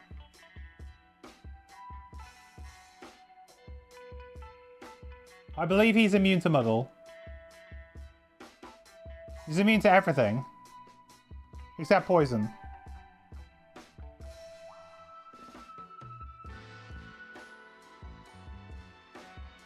So we don't muddle him.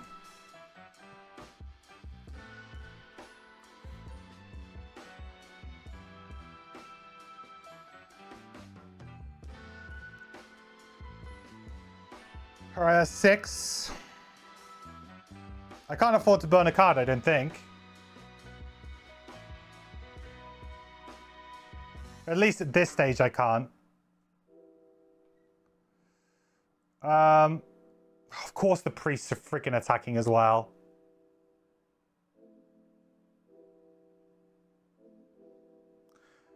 Model archer or model priest? Does it really matter?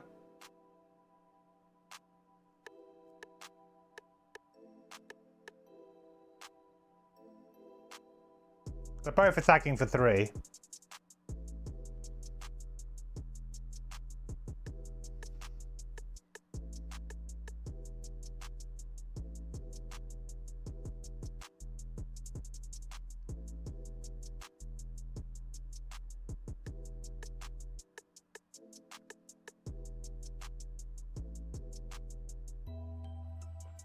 It's whatever, isn't it, really?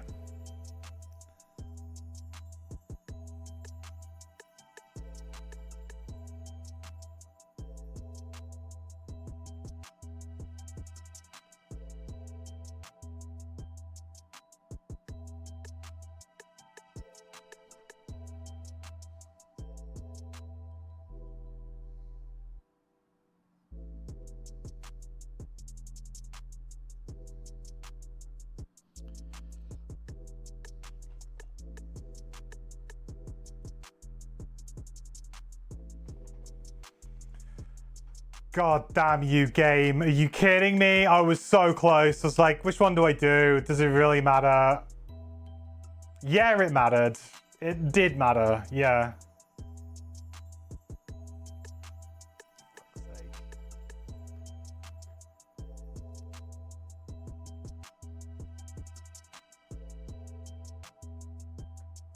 Sorry, it'll go there, wouldn't it?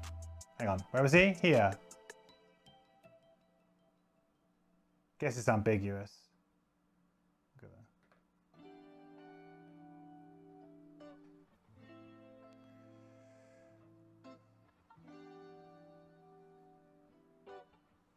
that. I mean, I suppose that's fine. It's only 1 damage. In the end, it's probably okay. It kind of ended up being roughly probably the same.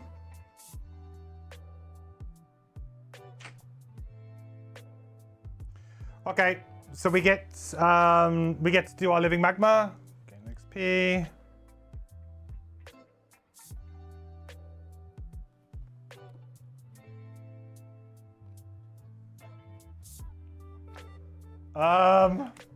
Doubters? Nice.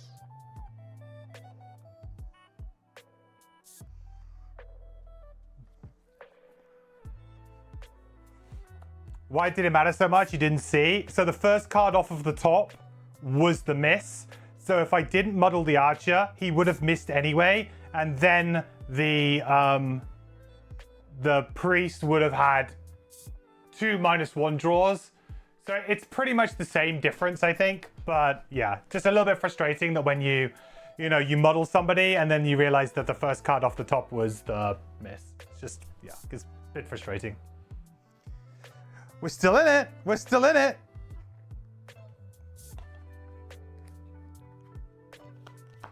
Did it give us the automatic heal? I think it did, right?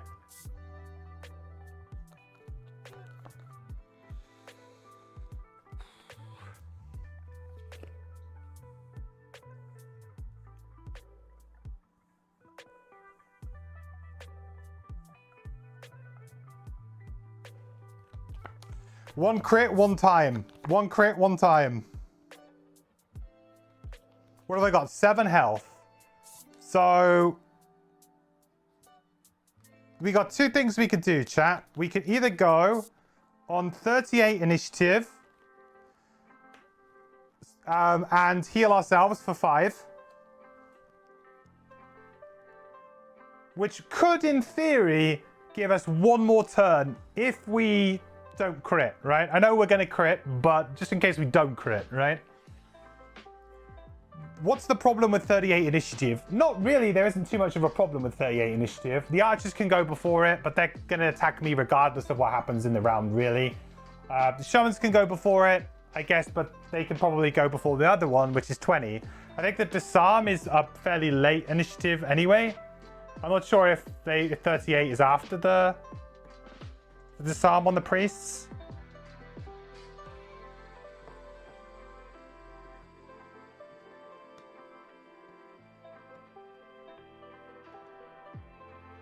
But then we get to heal for 5, which pretty much tanks that 1 hit, right? Fist could attack me for 6. Yeah, I'm sure he will. This would heal me for 5, 6, 7, you see? He could attack me for 6 or stun me. Yeah, but aren't the stuns late initiatives? Aren't the special ones late? Like, they're all later than 38, right? Yeah. So, like, that's indifferent. Like, if he does that, he does that. There's nothing we can do about it.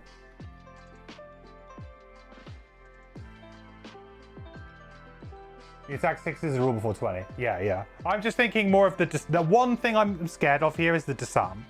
I am scared of the disarm on the priest. That's the one I'm scared of right now.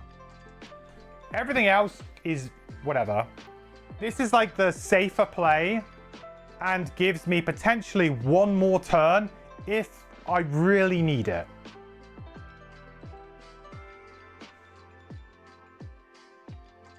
I'm gonna go for this because, like, I mean, we're only flipping 2 cards off of our deck.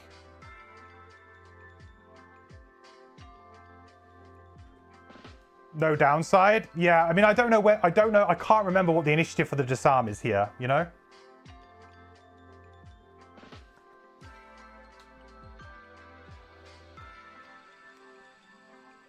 Well, I guess a curse is possibly another card in our deck here, right? Oh, wow, they're all going before me.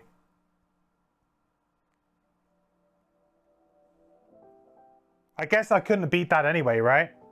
Oof. Wow, this could be it then, I guess, chat.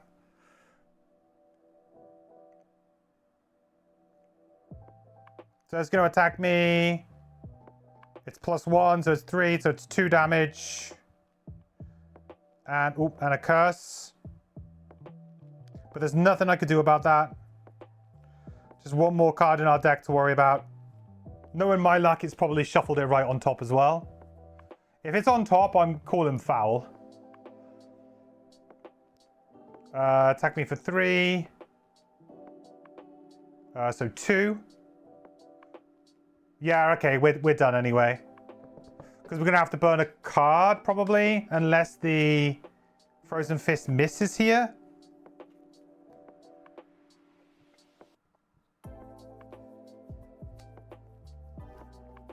Yeah, so it's got to be then.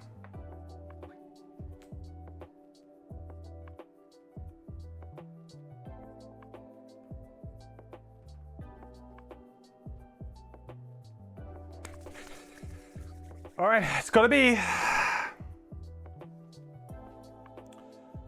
Spyglass.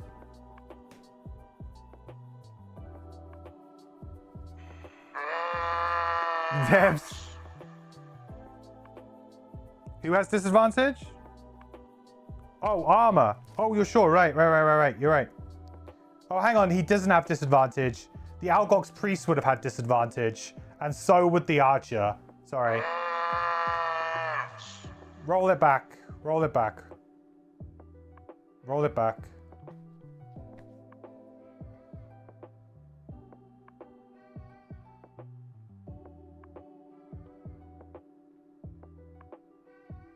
Okay. Roll it back, roll it back. Right, so priest. 1 charge of disadvantage.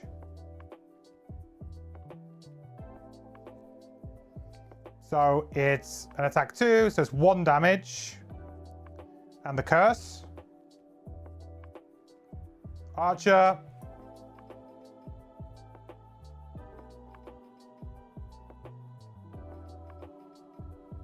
So -1, so 2, so 1 damage. Then the Frozen Fist. -1. Oh, hello. Which is, no, that's still 5. No, that's still 5. Still have to burn the guard. Okay.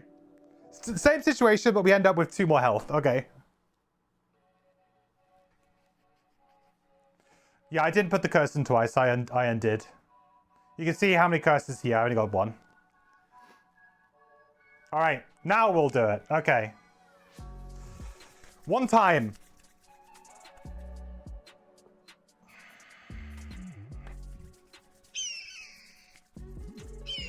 Believe in the heart of the cards.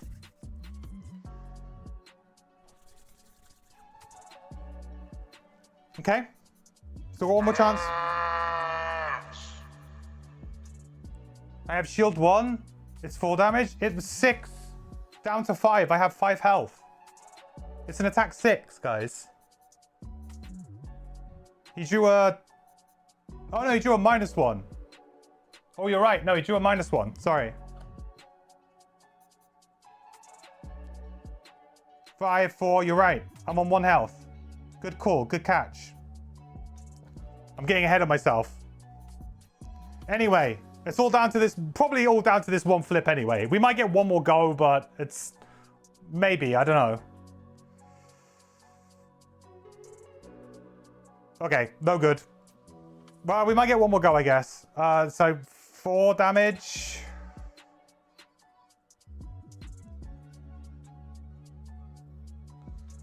But we get an XP, we heal 2, and then we can also heal ourselves for 5.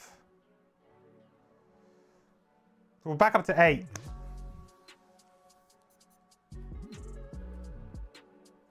Yes, I used Spyglass, yeah. We did it all a little bit out of order there, but we're all good. So I have to short rest at the end of this round. And then I just have to, what, hope that I survive? I'll only have my 2 cards in my discard, right? That's it. So long as I survive this round, I'm good. Well, I don't know about that.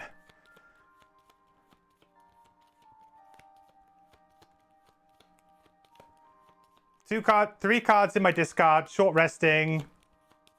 We could just draw our curse or our miss now, right? And it's over anyway, so... But it's been a nice sweat, at least.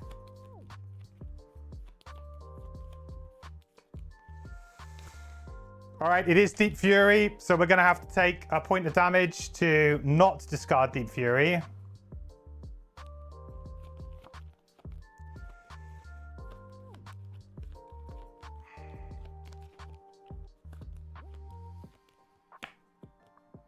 It is cooling, not the one you probably... Well... Probably not the one I wanted to lose there. But I guess I go as quickly as possible. We go 20. Do we survive? Do we live? Pull the heal on the priest. We'll see.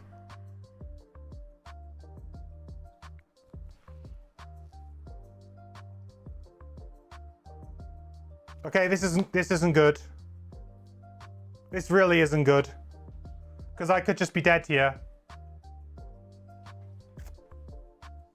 Yeah, this could just be dead. Come on, Frozen Fist. Could you not just, like, lay up for one go? Attack 5, range 5 as well on the archer. Feels good, man.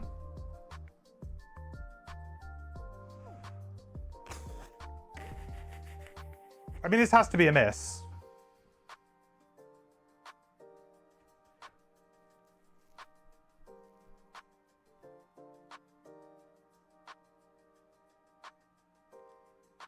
This is so stressful. Wow, yeah. Well, let's see what it is. If it's a +1, that's it, right? That's it. That's it. Dead. Got no card. I got just my 2 played cards. No cards in my discard. It's an attack 6, 7, 8. -1 is 7. I'm on 7 health.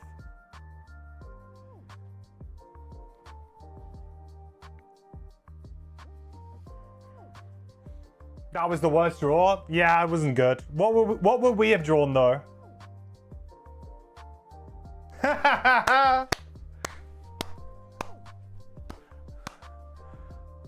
Oh, GG, Frosthaven. GG's. Oh. All right, okay. Fun. Yeah, I mean, it happens, right? I mean, I just got Frosthavens, I got Gloomhavens. I mean, I say I did. We were clutching on, like, to straws at the end there. So you can't be too bothered. Like, you can't be too annoyed, you know? Like, I would have loved the fairy tale end to that scenario, and it was shaping up to be a classic MQ fairy tale end to a scenario, you know, where somehow I managed to pull it out of the bag. We don't know how, but I just do. I've noticed that in digital, it's a lot more forgiving. I don't know if the devs put something in. Maybe it's just because I play so much more of it, so much quicker. But yeah, the fairy tale end was not to be. We got double denied. Not to mention, we're probably going to get attacked by like this. For like a bunch now. Probably get ×2 drawn now as well. Yeah, we needed a miss. It was what it is. Very depressed. Was really excited to watch the ending in particular. Well, the thing is that we came very close to winning this scenario, actually. Really. And if I'd done just like a few things slightly differently, I think we would have won this scenario probably quite handily. We didn't draw particularly well. You know, we didn't really do anything massively special. I didn't even spec my hand particularly well for this scenario. You know, we knew it was a boss scenario, but we didn't know to what tools were going to be necessarily needed. So we didn't bring some of our cards that really would have helped us. You know, so we could do double attacks. Like, all I really needed is at some point during that whole section is like one more attack, right? During that whole section, all I needed was probably one more attack. And we could have found it at the bottom of Eruption with maybe another card. It was absolutely findable. Not to mention the fact that if I had actually killed that archer, instead of letting that archer live on 1 health at that time, if I just find a way to go, right, let's just kill the archer and everything else, forget about it.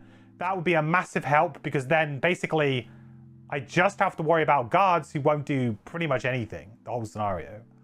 You just have to worry about the guards and then the priest. And that's it. And the Frozen Fist is going to do what the Frozen Fist does, right?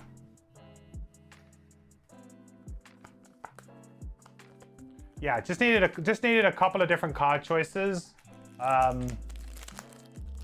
You know, hindsight's a wonderful thing. But if we had taken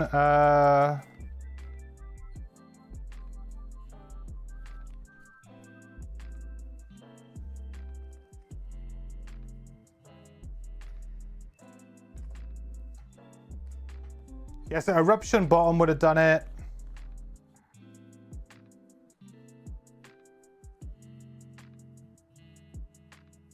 Under pressure would have done it. It was an extra attack 5. Pretty good.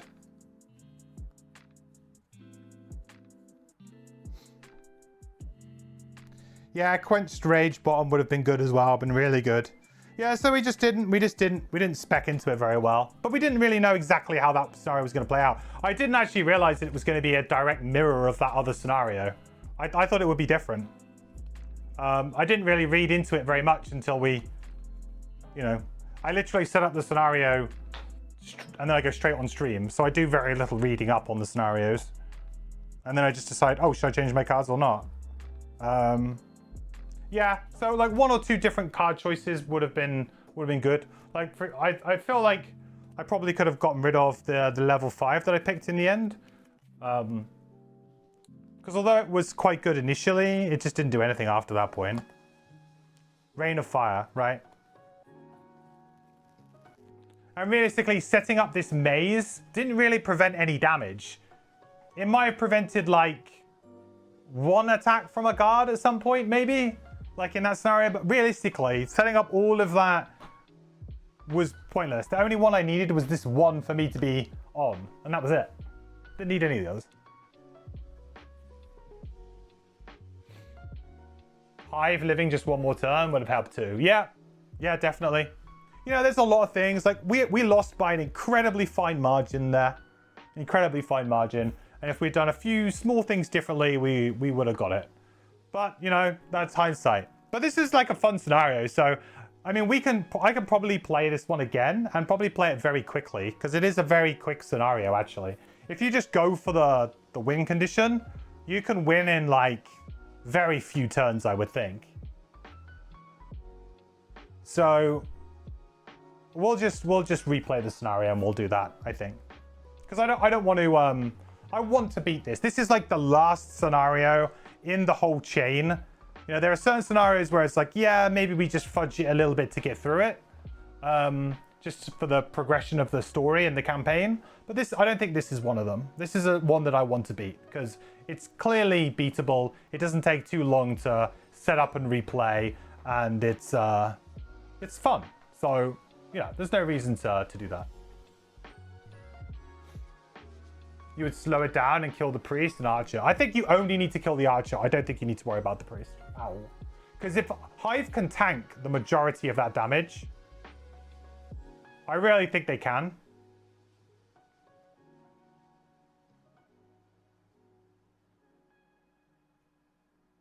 Because the priest is just like attacking for 2 or 3, chucking a curse in or something like that.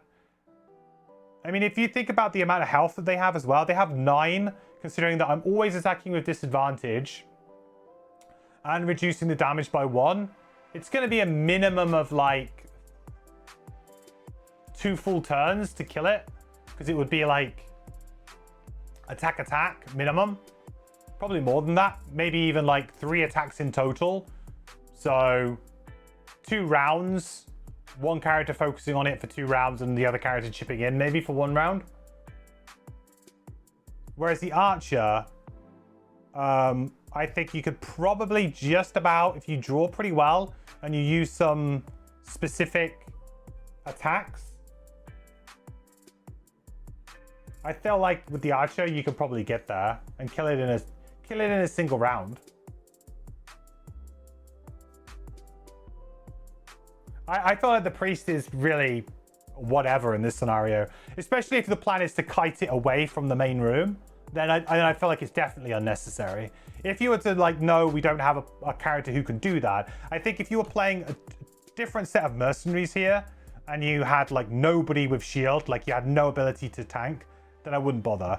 The interesting thing is like, could I actually not play Metamorphic Rock and instead go full greed with attacks? Because Metamorphic Rock, although was good this playthrough, it was only good because I didn't do a good enough job with my attacks and things, right? If the scenario had ended, the scenario could end in like 5 turns less easily. And at that point, does Metamorphic Rock actually have value? Because I could probably out-heal what I need to deal, or I just discard a card to damage 1 extra card, and that is Metamorphic Rock, right? So do I even need to play Metamorphic Rock? Maybe not. I could go on the first turn, we could play a very aggressive turn where instead of playing the heal bot, I actually play the tank, and we actually go in and we try and like kill. So I have the tank as my active mode. We go in and we try and kill the archer really quickly with both mercenaries. Then we just like get out of there into the next room and start dealing with it that way, maybe. Under pressure is an attack 5 if you create those 2 obstacles again. Yeah, for sure. That's also like super good, right? I feel like we want, to be honest, we don't need to like go super crazy on it. Like we don't need to like completely change everything because you saw how close we were, right? So we don't need to, I think under pressure is a good candidate because we can do what we did here, which works really well. Eruption, I think, is just free, basically, right? It's an attack 2 bottom. And because of our strengthen potion, we could potentially do a strengthened attack. So if we time our strengthen potion, we could do we could get a strengthened magma top. We could get a strengthened eruption bottom, and we could get like something like under pressure or deep fury strengthened as well, right? That could be a super effective turn.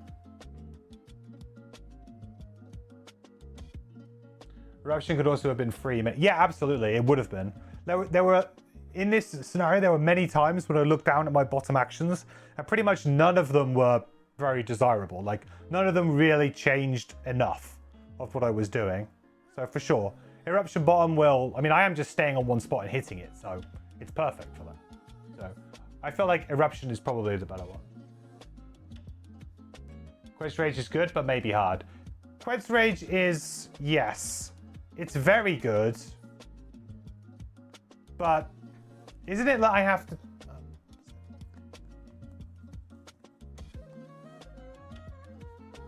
Where is it?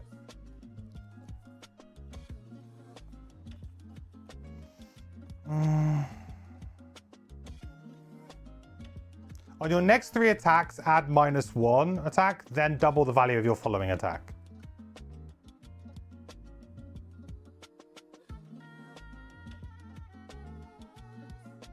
So basically it's... Am I right in thinking... Yeah, so I'm right in thinking that basically it's -3, then we get to do 1 big times 2. So yeah, I feel like Quench Rage is maybe a bit too cute, especially if speed is your game here, because you'd have to play a minimum of so many rounds, right? Even if we have like Eruption bottom, I think you still have to play like a minimum number of rounds to really get that double attack. And then that double attack could also just not line up perfectly with like your attack 5 or something. Maybe it's a bit too cute. I like the idea, but I think maybe it's a bit too cute. Use my power potion too? Yeah, I mean, the power potion would have been better in this case, wouldn't it? Over here. But in general, it is best on... I can probably make another one, you know? If we went back to Frosthaven. I don't think I will, though, because I feel like we're close to this now.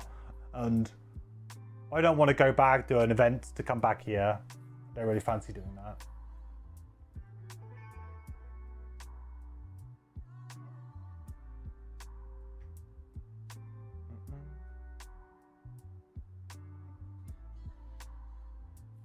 Hardened Spike Bomb.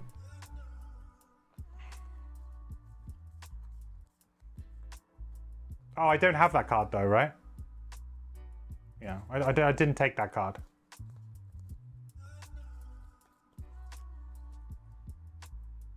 Oh, you mean in terms of like comboing it with other things? Yeah.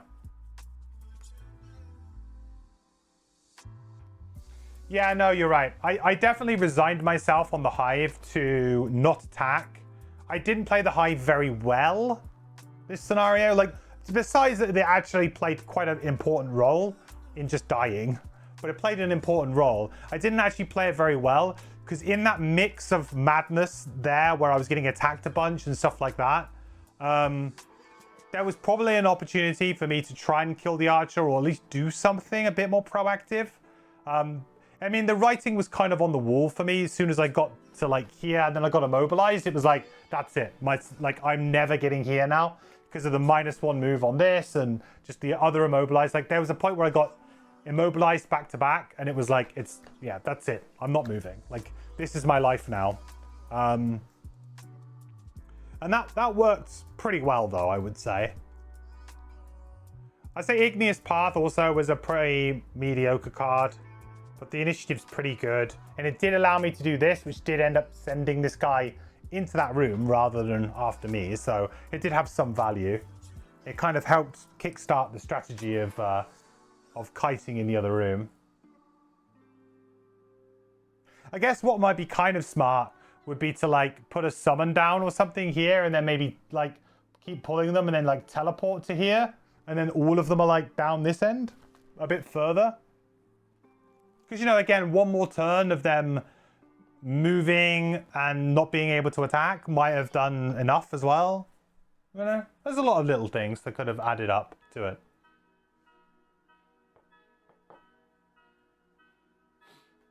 Frenzy Potion is better than Power Potion for the Hive. I disagree.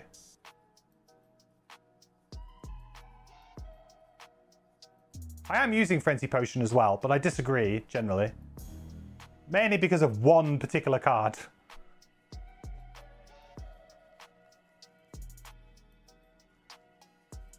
Because this card exists, I think that it's better overall.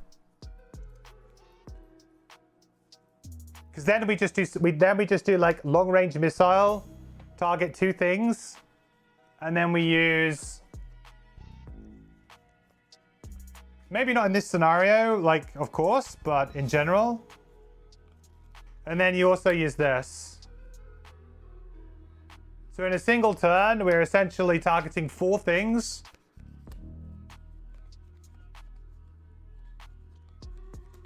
Like, so I think, in general, this is, like, insanely powerful.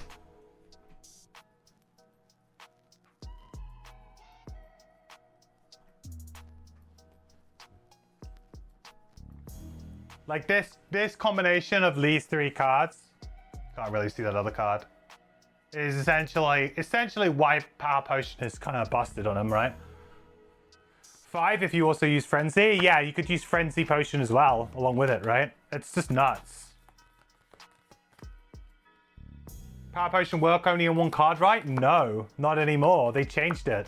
They buffed Power Potions. I know that sounds crazy, but they buffed Power Potions, Banker. That's why. So it says during your attack, add +2 during your turn, add +2 to all of your attacks. They buffed it to be a round long, well, not round long, but turn long effect. It's pretty nuts. Yeah, I did not see that one coming, to be honest. I thought the Power Potion was already pretty strong, but I guess the fact that it was more the fact that maybe Power Potion was too strong in combination with certain abilities. Damn, that's crazy. Yeah, it's super sweet. So you can see, like, we can basically just use like a ridiculous amount. So I do agree with you that I think Frenzy is better in certain situations. Probably in this one because of, like, if we had to choose between 2, you could say that Frenzy's probably better if the objective is just to kill a boss as quickly as possible, because it's 1 free attack, right? Rather than adding +2 to an existing attack.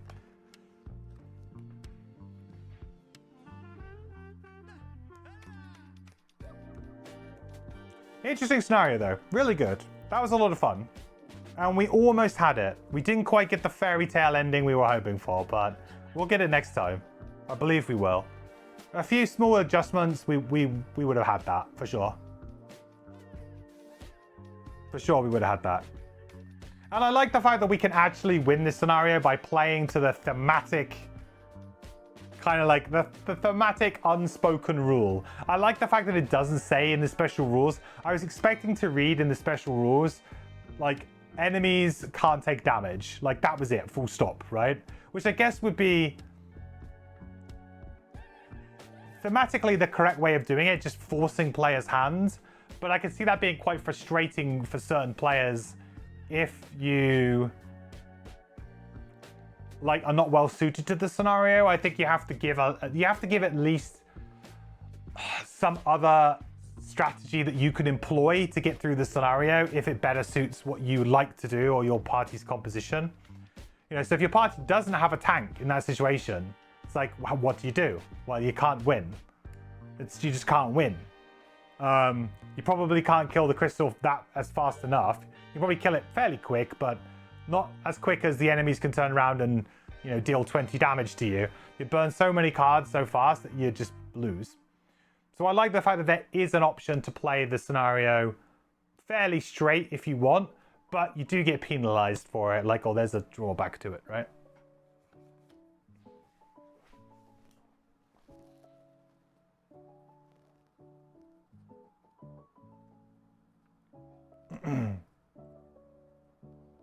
Can't I change the tank roll to pyro so Hive can summon 2 or 3 summons to murder the crystal? That's an interesting idea. That could be a different way of doing it, yeah.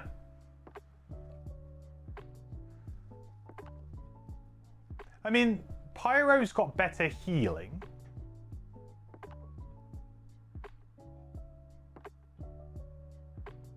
It's also got decent levels of control in terms of like putting terrain down, so could influence the enemies a little bit. So could, in theory, kite them for longer than Hive. Hive is not very effective at kiting. Whereas Pyro is. It's an interesting idea.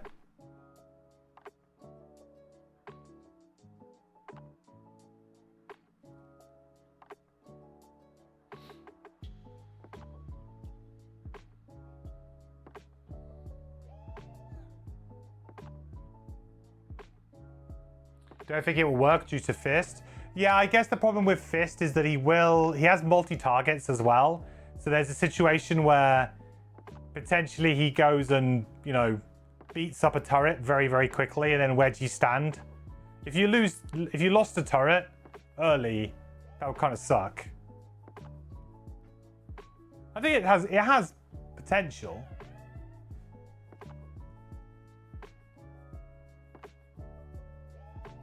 You need to get the Fist into the first room if you're tanking. Yeah, that's quite key. Hive would just have to play late. You'd have to do like some kind of open the door, move back, let Fist come into this room, and then like leapfrog them, right?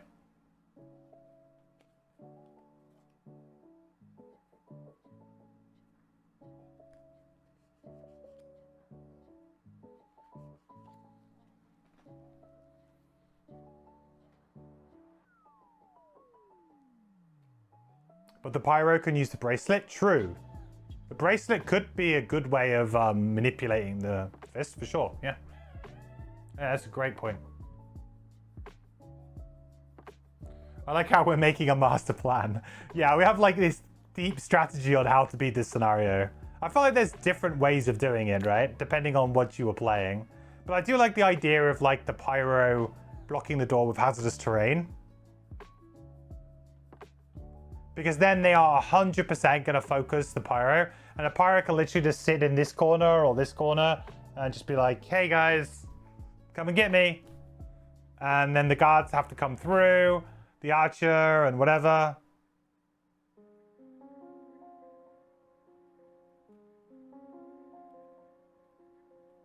Do I have any more like tanking abilities? I think I do.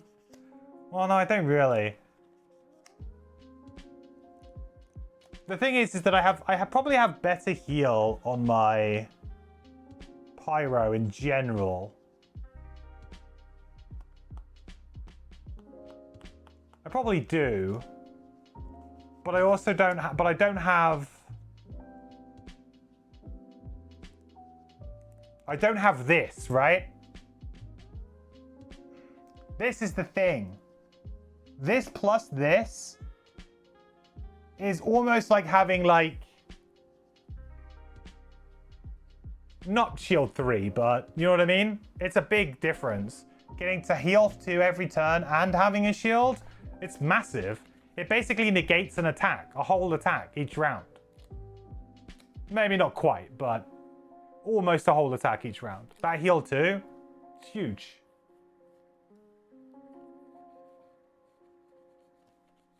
The Hive can flip 4 to 5 cards per turn. Yeah. It's true. But the thing is that the Pyro can get into that room and can immediately start like doing damage and kind of ramp, like the hive would need to ramp, right? So like, what does the hive do? Well, the hive would run in, play a summon. Okay, so on the next turn, the summon's gonna get to attack, then what? The hive plays another summon?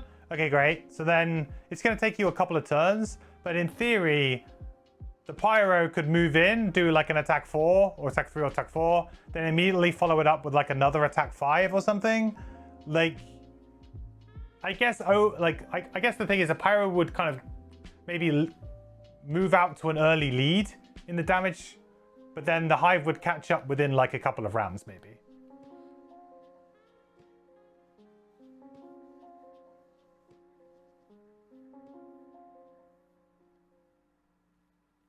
It's a tough call. It is a tough call. Ultimately, I think you have to think about what strategy is easier to execute out of those two. And I feel like it's easier to execute Pyro just smacking it with its fists and just better optimizing the cards that we take to do that. I think that's an easier strategy to pull off than Hive dumping a bunch of summons, because that could go horribly wrong very quickly.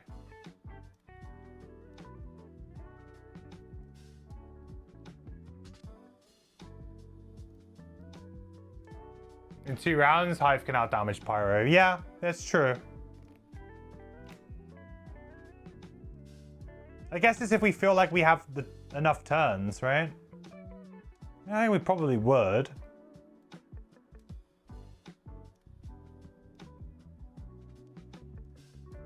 So what mode would we start with then? We would probably start with like what, the jumping one? Just so that we can like get out?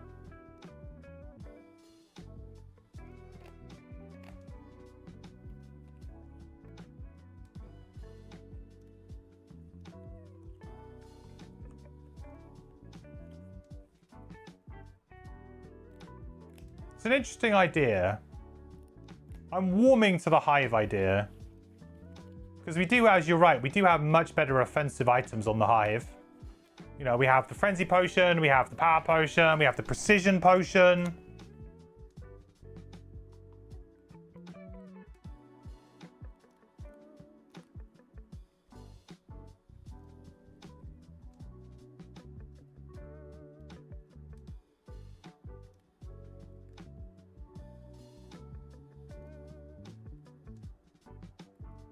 Yeah, I looked at Force of the Earth, but it's a bit more. I think the problem with Force of the Earth is that we need the obstacle first, right? So it's quite long-winded because it means that we kind of have to go hazardous terrain, then turn it into an obstacle, then destroy the obstacle to get heal. I mean, I guess we could use these, right? Yeah, that may be enough. Do we really need to trigger it more than once or twice in the whole scenario? Maybe not. I feel like it would work much better if we had the healing healing necklace.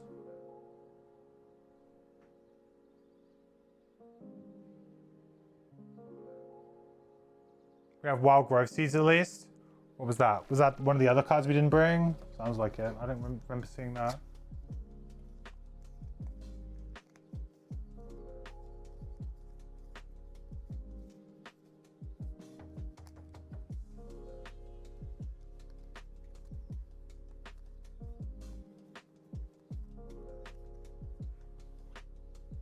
Oh, you mean the item? Oi, yeah, sorry. Sorry, I thought you. It sounds so much. It sounds so much like an ability that the Pyromancer has. Like wild growth seeds. Yeah, sure. What card's that? You know, it sounds so much like an ability card that this character would have. I guess maybe a little bit counter to the character because it's more. He doesn't really care about regrowth. Not really a very like environmentally friendly character.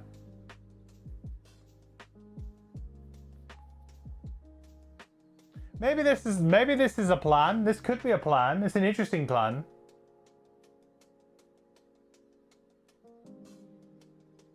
Well, we could try it next time. I mean, the good thing about this is that next time we play, see today, we don't have time to redo it today, But on the next episode, we can redo. And we probably have time to run it twice if we really needed to. Like if it went crazy. Because we know exactly how everything's going to operate now. So it's not like we need to really worry about like, oh yeah, what's going to move where. Like we know exactly what we want to do. We know like the ordering of the cards really that we want to play. So in theory, next time should be quite quick. But only next week? Yeah, probably next week. Maybe Friday. I could maybe stream on Friday this week. I probably could stream Friday. I could probably do a sneaky stream on Friday. It depends on what my board game plans are this weekend, really. Because like I would say, I might have an opportunity to play some board games this weekend. And it might be on Friday, it might be on Saturday. I'm not sure yet.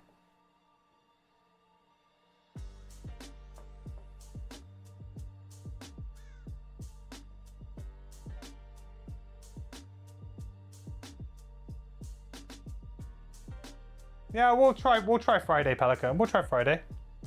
I'm like, I don't have anything currently scheduled for Friday. But I like the idea. I like the idea. So if we try the hive summon idea. And then if that doesn't work, we can always just fall back on reliable pyro, just beating it in the face type deal. So we'll need to change our cards pretty dramatically. But we'll do that at the beginning of next episode so that if people miss this episode or skip it and go to the next one, then, you know, we go through the winning cards at the beginning of the episode if we win. I feel like it's always better to do that so then we know, yeah, that's the cards we're using for that scenario. I think still, yeah. Oh, Scout that's the blessing from Cam. Yeah. That's the blessing from. Isaac, at this point, can we get your approval to add an additional attack modifier deck for allies in the digital version?